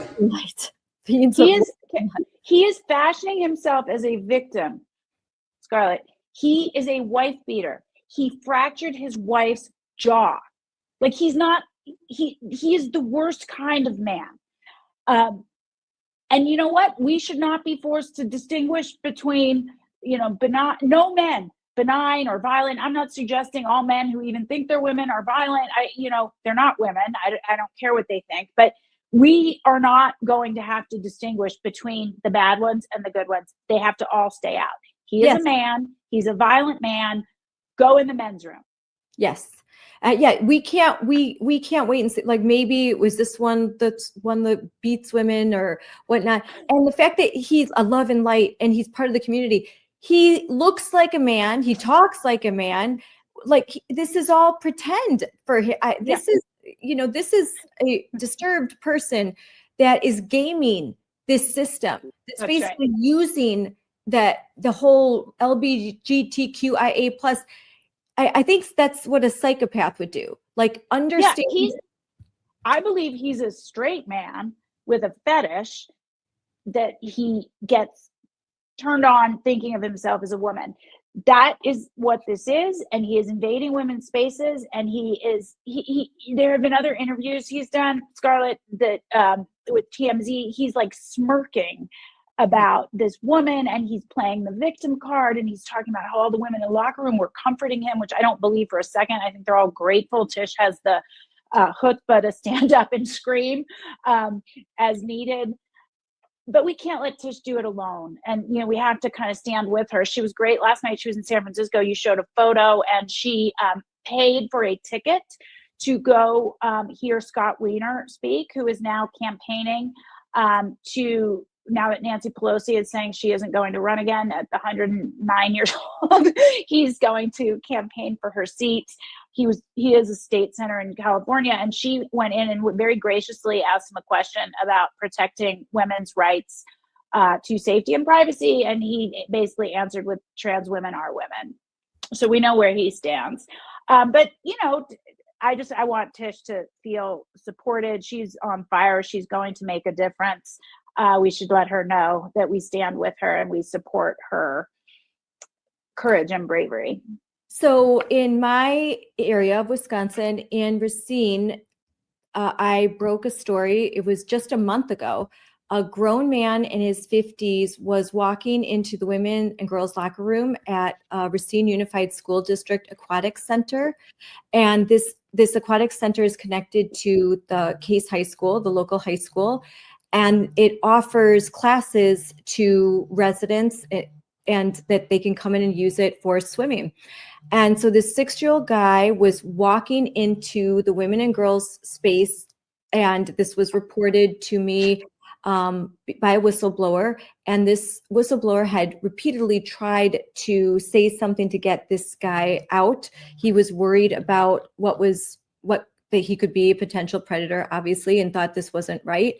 Talked to school staff, and they said, we don't want him in there either, but we have to let him in there. We were told by the school board and the superintendent, we have to let him in there because of school board policy, the transgender inclusive school board policy. So they let this guy, so now in a high school, they're using school board policy to let 60-year-old men that have lipstick on wearing a swimsuit go in. But it gets okay, keep telling me. Turns out that the chapter chair of Moms for Liberty does some digging and CCAPs this guy, finds out that he's got a criminal record, that he is a sex offender, that he's been arrested in Illinois and in Wisconsin for pleasuring himself in a car after going into the locker rooms where there's mothers and their children. And he does it with the door open so everyone can see. The Racine DA said, if you see this man around children, call the police immediately because it is in violation of his parole. Right. But he figured out a get out of jail free card by just saying he's a woman.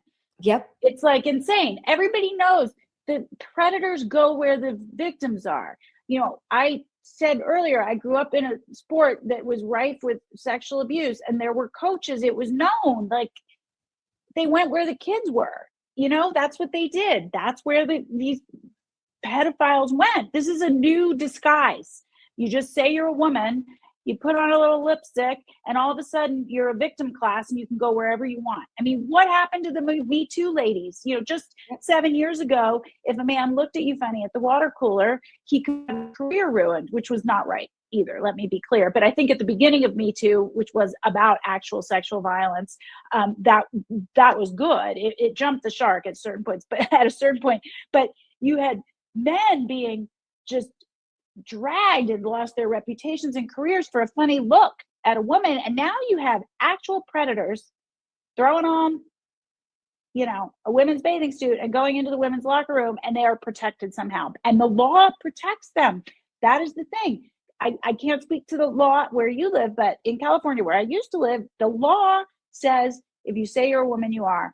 And so that guy, Grant Freeman, gets to actually go in the locker room, and Tish loses her membership to the gym. That's the way the law is written right now.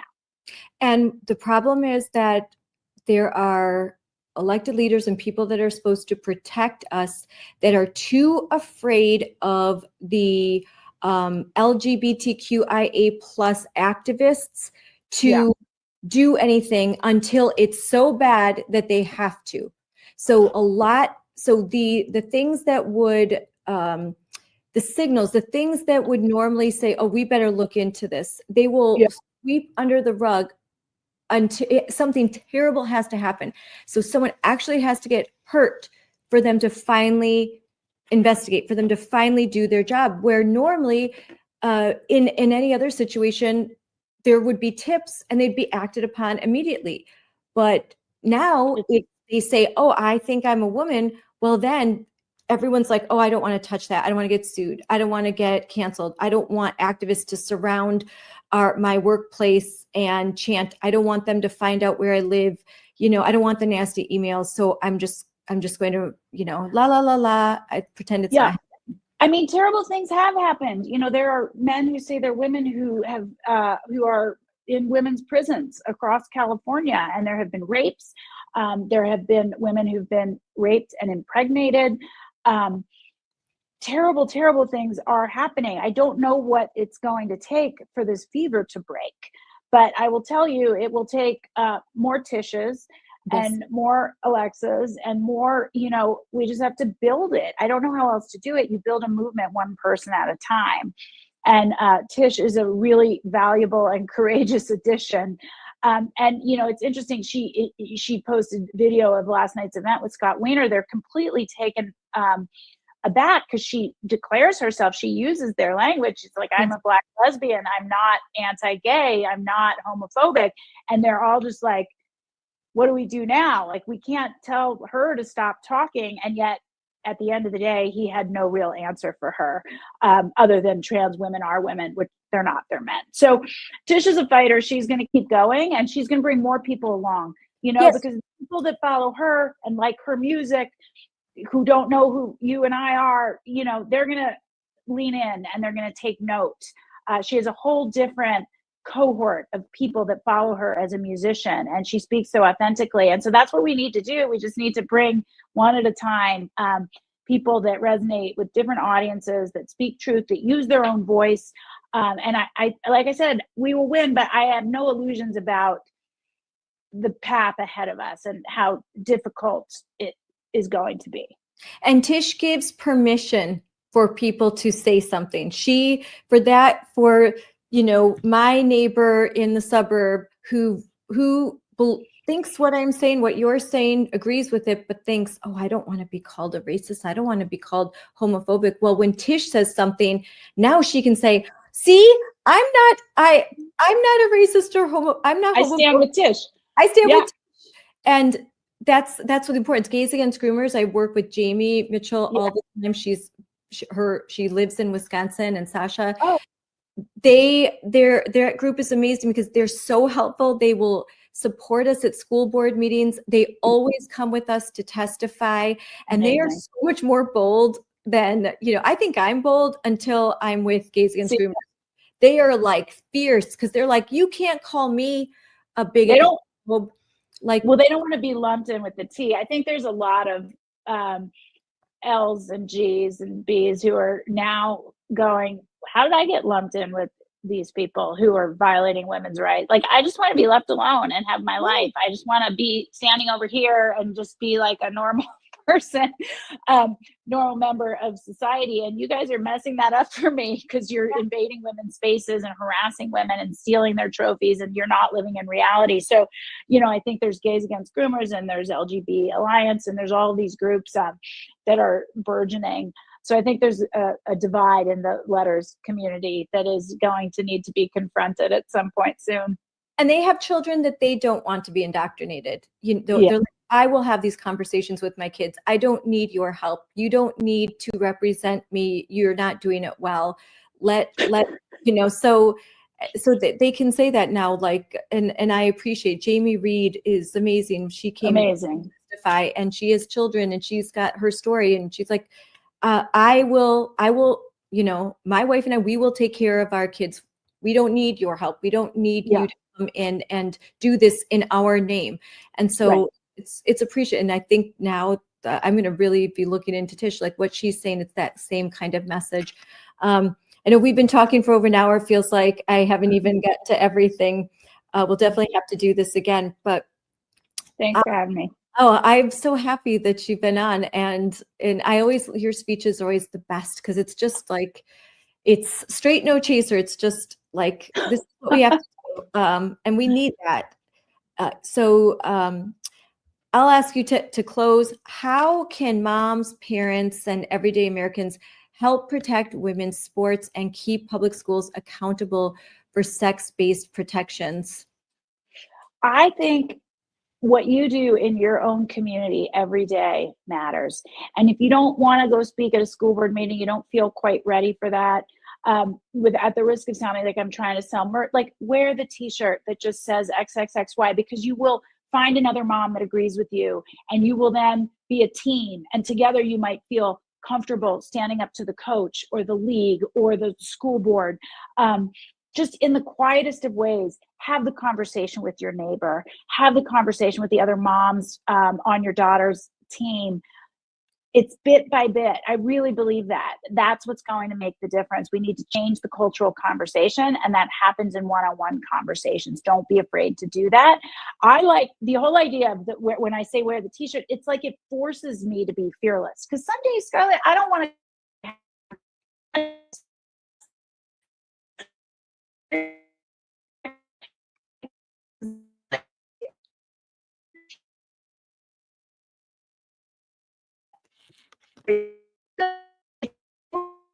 to make your views known all the time, because they don't get to tell us to be quiet. We're the rational ones. Just remember that. Don't hide your views. Talk with your neighbor. Talk with the other moms. If you want to speak at the school board meeting, do it there. But all that other stuff is just as meaningful. I think those one-on-one conversations, that's what I encourage people to do. Yes, and you can win over. I mean, when I started talking about this in 2022, there were very few elected representatives that were willing to touch it, because they knew that all of the rage trans Tifa mob would come after them, and they just didn't want to deal with it.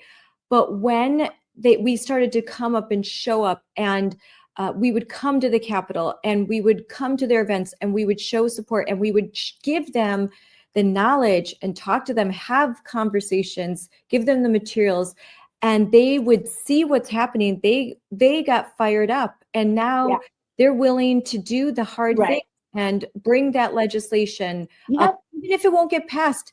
It doesn't matter. Chip away. Yes. Have those like line up and just speak for 3 minutes. To your state legislators. They listen if you show up. The other side shows up in droves. We have to up, and we have to call. We have to call all the members. You can't just call the ones that agree with you. Call all of them. Tell them how you feel. They may not need the facts.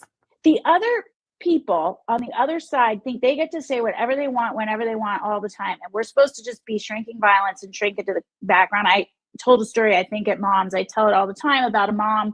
I had on one of our shirts, or my daughter had one of our shirts on at soccer practice, and the mom asked me to tell her not to wear it, and because it was harmful and offensive. And meanwhile, she can show up in any shirt she wants, and I'm not going to complain because she gets to do that.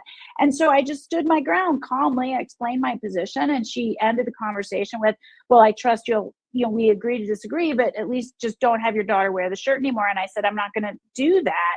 And so just declaring that you're there and you're not backing down, and you can be nice and you can be calm and you can be fact-based, but don't make them feel like you can't speak up and say what you believe. That's the biggest thing, Scarlett, because I think so many of us for so long have done that. We've shrunk. We've gotten quiet. We've waited for it to pass. Well, not me and not you, but a lot of people, not just on this issue, but COVID and all sorts of things. And just don't be quiet. Here I am. This is the shirt I'm wearing when I was in Madison. Awesome. That's so, and I wore every time I go testify, I wear the shirts, and I had, like, in each one I would take a picture, and me and a lot of our Moms for Liberty members that were there, we're wearing the t-shirt, and we're surrounded. I mean, there's maybe 500 of activists and they're wearing all their rainbow stuff, and Right. I didn't get bothered because I wore it with confidence everywhere, and you just have no, if you have that kind of confidence, like they didn't come up to me, they didn't say anything, maybe they snickered or whatever, but everywhere I went, I wanted them to see like Team Women, XXXY, like have that message there. And most of the time, the only comments I got were like, where do I get that? Where do I get that? I love it. Yeah. You can't allow yourself to be steamrolled and silenced. Our view is not only valid, it's correct. And we've been made to feel that we can't say it for fear of being called a bigot or whatever. And just don't do it anymore. We have every right to say the things that we believe, which are the truth. I think that's the biggest thing, is just don't shrink into the background. Don't do it. I'm going to be attending many varsity basketball games, and I told my husband I'm wearing a XXY every single time, and walking around everywhere, just wearing it. And my daughter's used to it by now, so she's okay. To be honest, her friends, she just was telling me yesterday, her friends are like, your mom is so based. Like, I love it. That's so cool. That's the ultimate compliment. Yeah, like we're the rebels. I mean, I'm kind of proud of it. And I think when you're proud of it, your kids can be proud of it. Like we are sticking it to the man. Like literally punk rockers. We're literally the punk literally rockers. To the man who's pretending to be a woman. Like I will not back down on this. There are many issues where I'm like, oh, be nice. But on this, it's like, wouldn't you use the pronouns or be nice? I was like, no, I'm not going to be nice. I'm not going to intentionally be mean, but I am not going to lie. And I'm not. But it's not nice. It isn't nice either. It's not nice to girls. Why don't we care about girls like that? At the end of the day, that's the thing, is they say be nice. Why? You're not being nice to girls. You're stealing their opportunities, and you're telling them to be quiet and not express their point of view. I'm here to shine a light on the girls. It isn't nice to tell a lie. It isn't nice to tell girls to be quiet when they stand up in their own defense. So just, you are being nice when you defend girls. That's nice. It isn't nice to let 60-year-old sex offenders into the high school bathrooms with moms and their young boys and girls, because when you have a young kid, you bring them in with you, you change there, and there is this pervert that gets off watching it. So it's not nice to let that happen. And I'm not going to let it happen on my watch. So there. Not nice. I'm with you, girl. All right. Well, Jennifer, thank you so much for coming on. This was the best conversation. I'm so happy to know you, and I'm so happy for all that you do. And I'm so grateful you're going to come to Wisconsin to our legislative day. And so you can see this all in action. I love it. Yep. We've got a great group in Wisconsin, and we are trying to we have legislation in waiting. It's in Senate. It was passed by our assembly, and we need to give senators courage to bring that bill to the floor and vote on it. So that's Terrific. what I stand with you. All right. Thanks, Jennifer. Have a great rest of the day. Bye. Thanks for having me. What a great conversation with Jennifer Say. She is showing America that courage is the new cool, and that protecting sports is what's necessary for us to win. And we will win this ideological battle. We're going to win this culture war because truth will out, and biological reality cannot be denied forever. Protecting women and girls' sports is not hateful, it's honorable. It's the honorable thing to do. Allowing men into sex-separated female spaces is not nice. It's not nice at all. It's not nice to invade women's private spaces and expose them to potential predators. It's not nice to let 60-year-old sex offenders into your bathrooms just because his feelings might get hurt. I don't care about his feelings. I don't care about the feelings of any man who puts on lipstick and pretends to be a woman and wants to invade my space for the space of my daughters. I don't care. It is my job to exclude predators and sex offenders away from my children. And if I don't do that, I'm not doing my job. And that certainly would not be nice to my kids. Riley Gaines and Sia Leahy are in hot water over their transphobic comments. And I just gotta say, who cares if biological males play in women's sports? Just be inclusive. Could not agree more. This is just a bunch of fear-mongering from right-wing bigots.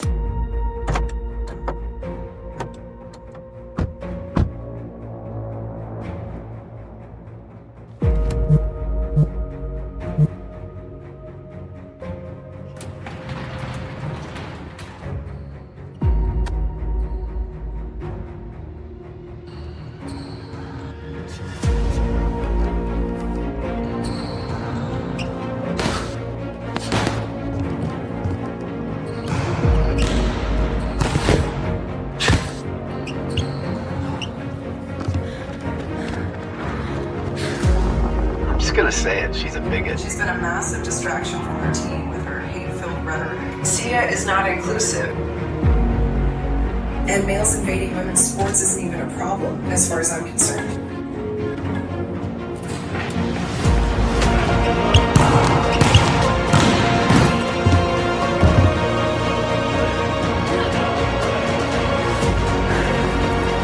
These female athletes just need to work harder. And not blame others for their lack of success. Transphobe. As the captain, Sia is very much responsible for these boycotts, which have cost her team a playoff bid. Guess we'll see how Sia handles all that pressure tonight.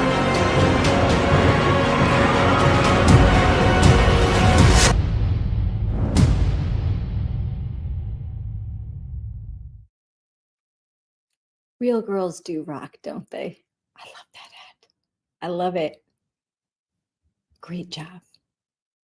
Well, it is nearly Christmas. For me, November 1st starts Christmas and Hallmark movies. So what a great gift idea.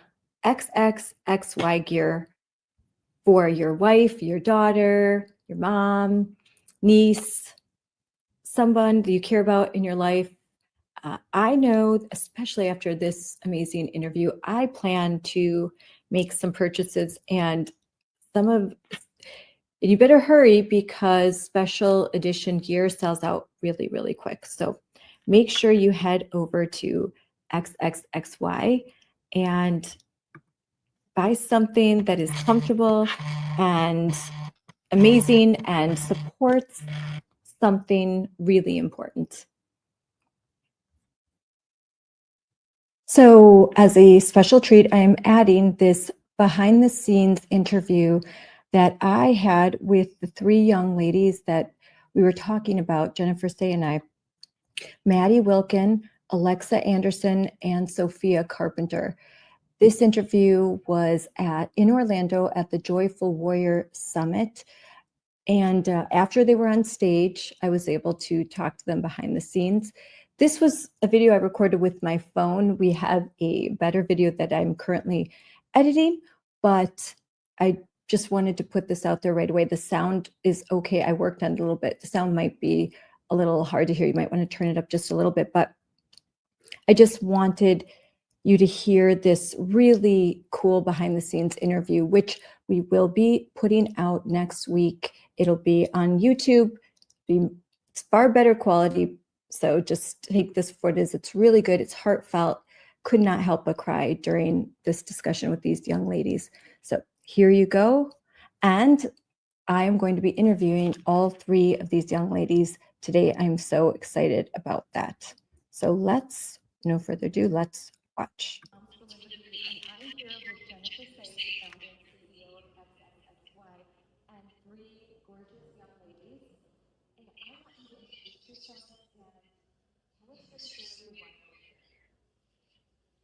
I am Alexa Anderson. I am a track and field athlete originally from Oregon. I currently go to the University of South Alabama, and I am here as an advocate for women's sports after competing against a transgender athlete due to the lack of protections in Oregon.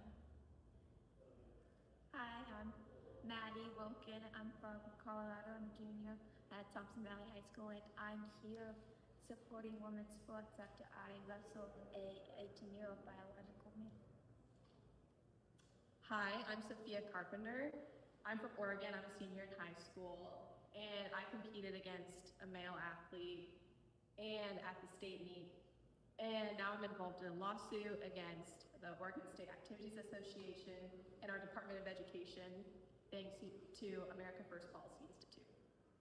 Can I add a bit more about them? Yes, Because please do. They're being humble. That's the word. Sorry. Alexa, at a state competition, when she was being told that she had to share the podium with a boy, refused to take the podium, and she turned her back in protest, silent protest, peaceful protest, and was ushered away from the podium and told she could not protest in that way. And she has yet to be sent her trophy. So that's punishment. She's from Oregon. I'm going to do 2 Oregon. I'm not skipping you, Maddie. Sophia is also from Oregon. This is one of the bluest states in the country, and these are the states where boys are still stealing opportunities from young girls, as young as middle school, but high school as well as college. And these 2 young women, Alexa and Sophia, are both pushing back. They joined a lawsuit against the Department of Ed in Oregon to ensure that Title IX rights are protected, because boys who think they're girls are not protected by Title IX. Maddie is from my home state of Colorado. At 14 years old, she had to wrestle a boy who was 4 years older than her, and about a year ago, she spoke at a school board meeting in Colorado, and that was incredibly powerful and brave for a teenager to do something that the vast majority of adults are still not willing to do. So we're so proud at XXXY Athletics to work with all 3 of these young women and many, many more. We have over 200 athletes in our sort of roster of ambassadors, and we just want to give them community and a platform and make them feel recognized and seen and not alone.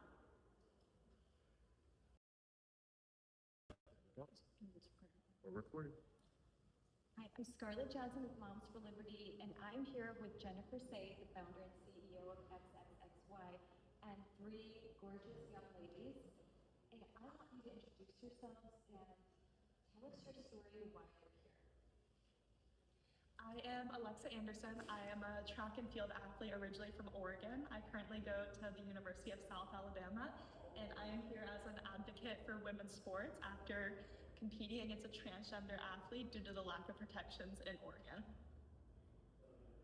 Hi, I'm Maddie Wilkin. I'm from Colorado. I'm a junior at Thompson Valley High School, and I'm here supporting women's sports after I wrestled a 18-year-old biological male. Hi, I'm Sophia Carpenter.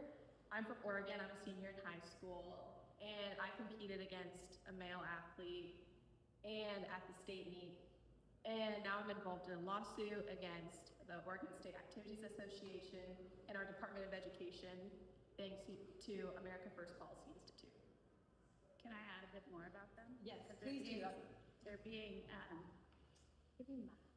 humble. That's the word. Sorry. Alexa, at a state competition, when she was being told that she had to share the podium with a boy, refused to take the podium, and she turned her back in protest, silent protest, peaceful protest, and was ushered away from the podium and told she could not protest in that way. And she has yet to be sent her trophy. So that's punishment. She's from Oregon. I'm going to do 2 Oregon. I'm not skipping you, Maddie. Sophia is also from Oregon. This is one of the bluest states in the country, and these are the states where boys are still stealing opportunities from young girls, as young as middle school, but high school as well as college. And these 2 young women, Alexa and Sophia, are both pushing back. They joined a lawsuit against the Department of Ed in Oregon to ensure that Title IX rights are protected, because boys who think they're girls are not protected by Title IX.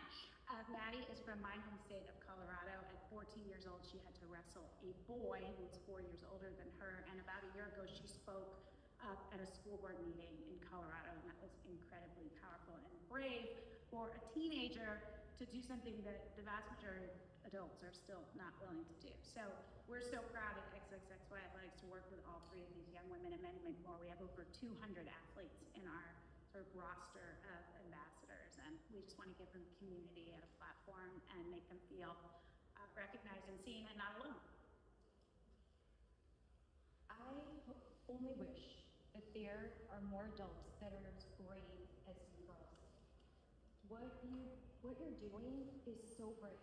I know many adults that won't even go to a school board meeting, and that I've heard all of you on social media. I've probably reposted, and I'm going to do some more.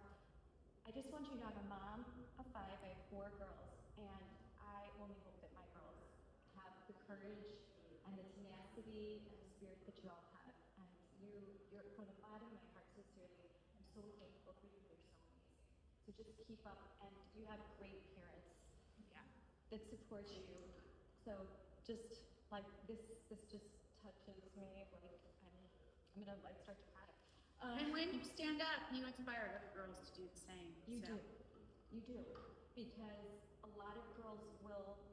This is all right, like we want people to be happy. We aim to please. That's who we are. But in this situation, we can't do it. You have to stand up for yourselves. You have to stand up for all women. I'm so glad that you have. So what has been your biggest victory and kind of your biggest challenge? Yeah, I think our biggest victory right now, especially in Oregon, is the 2 lawsuits that we have actively going. We have a Title IX lawsuit, obviously, against the Title IX violations in Oregon, but we also have a First Amendment lawsuit involving me and Reese, the other girl that stepped down, because we were not allowed to use our First Amendment rights of freedom of speech and freedom of protest. So I think that is a huge win that we have those in place and that we have momentum in that, so I'm really excited to see where that goes. But the hardest part has definitely been all the negativity, just because, at least where I come from, this is not an issue of hate, it's not an issue of transphobia, homophobia, anything like that. It's just about biological reality and feminism and fighting for women to have fair and equal rights. And the hardest part has been the people who don't understand that, and they're so quick to attack us, come at us on social media, be like, these girls are horrible people, they're bullies, like all these negative things, when I don't wish negativity towards anyone, any group, any individual person. This is about bringing attention to the people in charge that we're not okay with their lack of protections, and we will fight for that. So, real quick, I want to say these are bots for the most part. Okay, a lot of the people coming after you, or they're hiding in their parents' basement and they put their name out there. They don't have an ounce of courage, and so just pay no mind, because I'm a person who works in social media.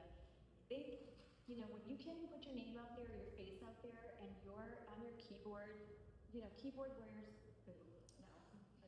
I think what's hard, if I could add to that, as someone who's been doing this, standing up and saying sort of true but controversial things for a long time, is when people that you thought were your friends or your teammates or part of your community or people, your colleagues, and I know you guys have faced some of that, and that's what's so hard, because you're right, who cares about a nameless, faceless, person on X? That's probably a bot. But I know that a lot of you face it from your own teammates, schoolmates, and your own community, and they are real people, but they're wrong.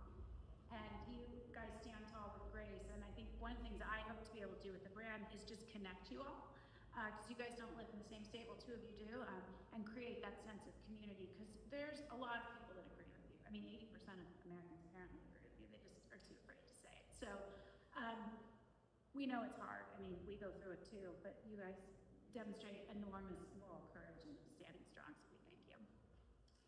Same question to you. What has been the biggest challenge and your biggest victory? Well, I've had lots of victories. It's hard to name just one.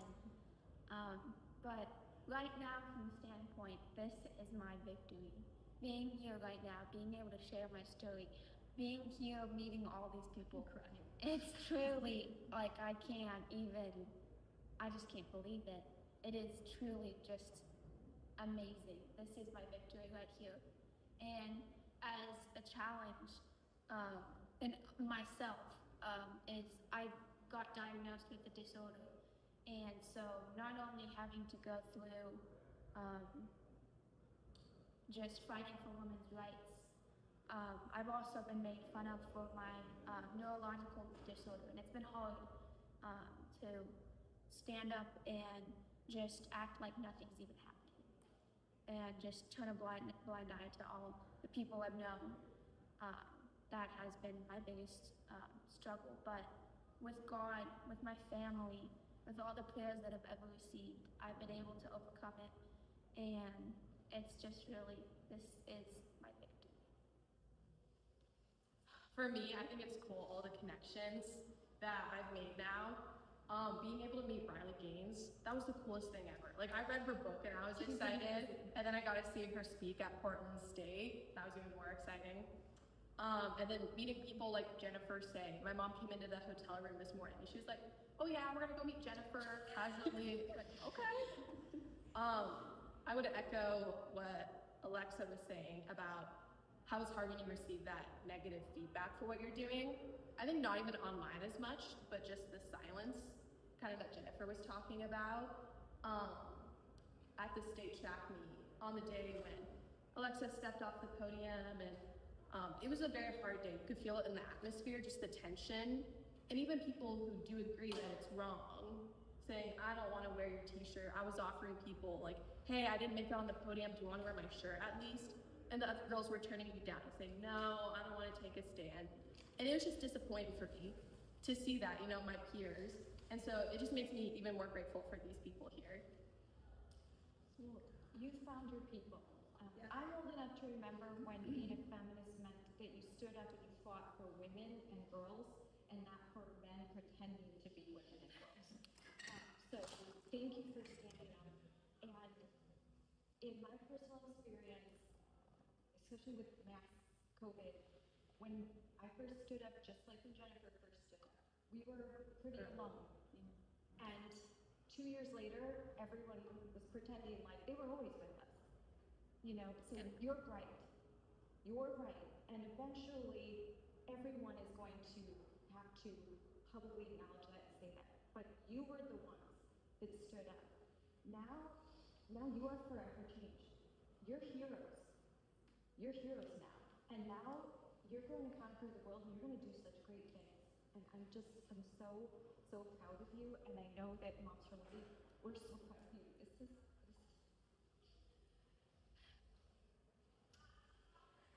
You're the reason why I do what I do. I want to just emphasize what she said. You guys are going to be the difference makers here. As I said during our interview, adults write me every day and they say, I love your brand, I love the shirts, I love all of it, I love what you stand for, I'm too afraid. And I tell them stories about girls like you all. Because you guys have more courage in your little tiny finger than the vast majority of adults. So I think you're going to be the difference makers. It's going to be a long, hard fight. It's not, I don't even think it's going to be as fast as the mask thing. As I mentioned during our interview, I first spoke out about coaching abuse in gymnastics in 2008, and my coach was just banned 17 years later. 17 years. So I'm not saying this is going to take 17 years, but I'm saying we need to be prepared to continue the fight, and you guys are leaders in this movement now. So welcome. Thank you. Here you go, Maddie. I just wanted to add that meeting people who support the same things I do, it is an automatic bond. I mean, I just met these people and I feel like I've known them forever because it is just an automatic bond to talk about it and to have someone that feels the same way, because that really does mean everything. Because this is a fight and we are not stopping. Thank you, Jennifer, for doing this, for bringing them together. And for these girls, so they have community, they have people to talk to. Who knows? You guys are the future Moms for Liberty. One day I'm going to be in my walker and you guys are going to be doing all of this, and I'll say, I knew you when, because you're the ones that are going to be fighting, and you're the ones that are going to be doing all of this. So it gives me hope, and I know it gives so many out there hope. And good news is there are 2 Supreme Court cases that are being decided. And the way the decision, that could be a real game changer. But even if we're victorious there, as we know, there's going to be those that are drag their feet and they're going to fight. So the woke never stop. Evil doesn't stop. It doesn't take a day off. So good can't either. So thank you, girls. And since Riley's a friend of mine too, I think we should do like a shout out to her, and then we could post this, and I know she'll respond. She's taking care of her adorable little baby girl. So, what do you guys want to say to Riley? Let's just all tell her thank you, that we love her. One, you can just say thank you, Riley. Thank you, we love you. Sure. 1, 2, 3. Thank you, Riley. And hi, Margot. Oh, yes. Hi, Margot. And I love that name. I love that name, Margot. All right, girls. Thanks, Eric. Thank you. It's amazing. I'm going to talk to you a little bit. Okay. Give me a hug. Yeah. You say thanks, guys. Oh my gosh. I'm like, I'm trying to look at you cry. Thank you. And if one thing, you girls need to be testifying before Congress. Have you done this yet? Oh, not yet. Because they need to get you under. Let's do it about the U.S. If they say, I listen to them, and say, oh, it's just a few. No. It's just a few. No. Well, they say that the Charlie Baker said there's less than 10 First of all, it isn't true. And second of all, club sports, high school sports. Yeah. I mean, it's 60 and 100. So that was the interview. We go back and we talk again because I started talking to the parents and their legal representation with America First Legal, and we had some more, but that's a teaser. And then we will have this up on YouTube in a better format. You'll be able to hear it. It'll be more clear, but that's just a teaser. If you want to hear the girls, and I'm going to share the screen, in the panel from the Moms for Liberty Joyful Warriors Summit, check this out right here. Hold on, there we go.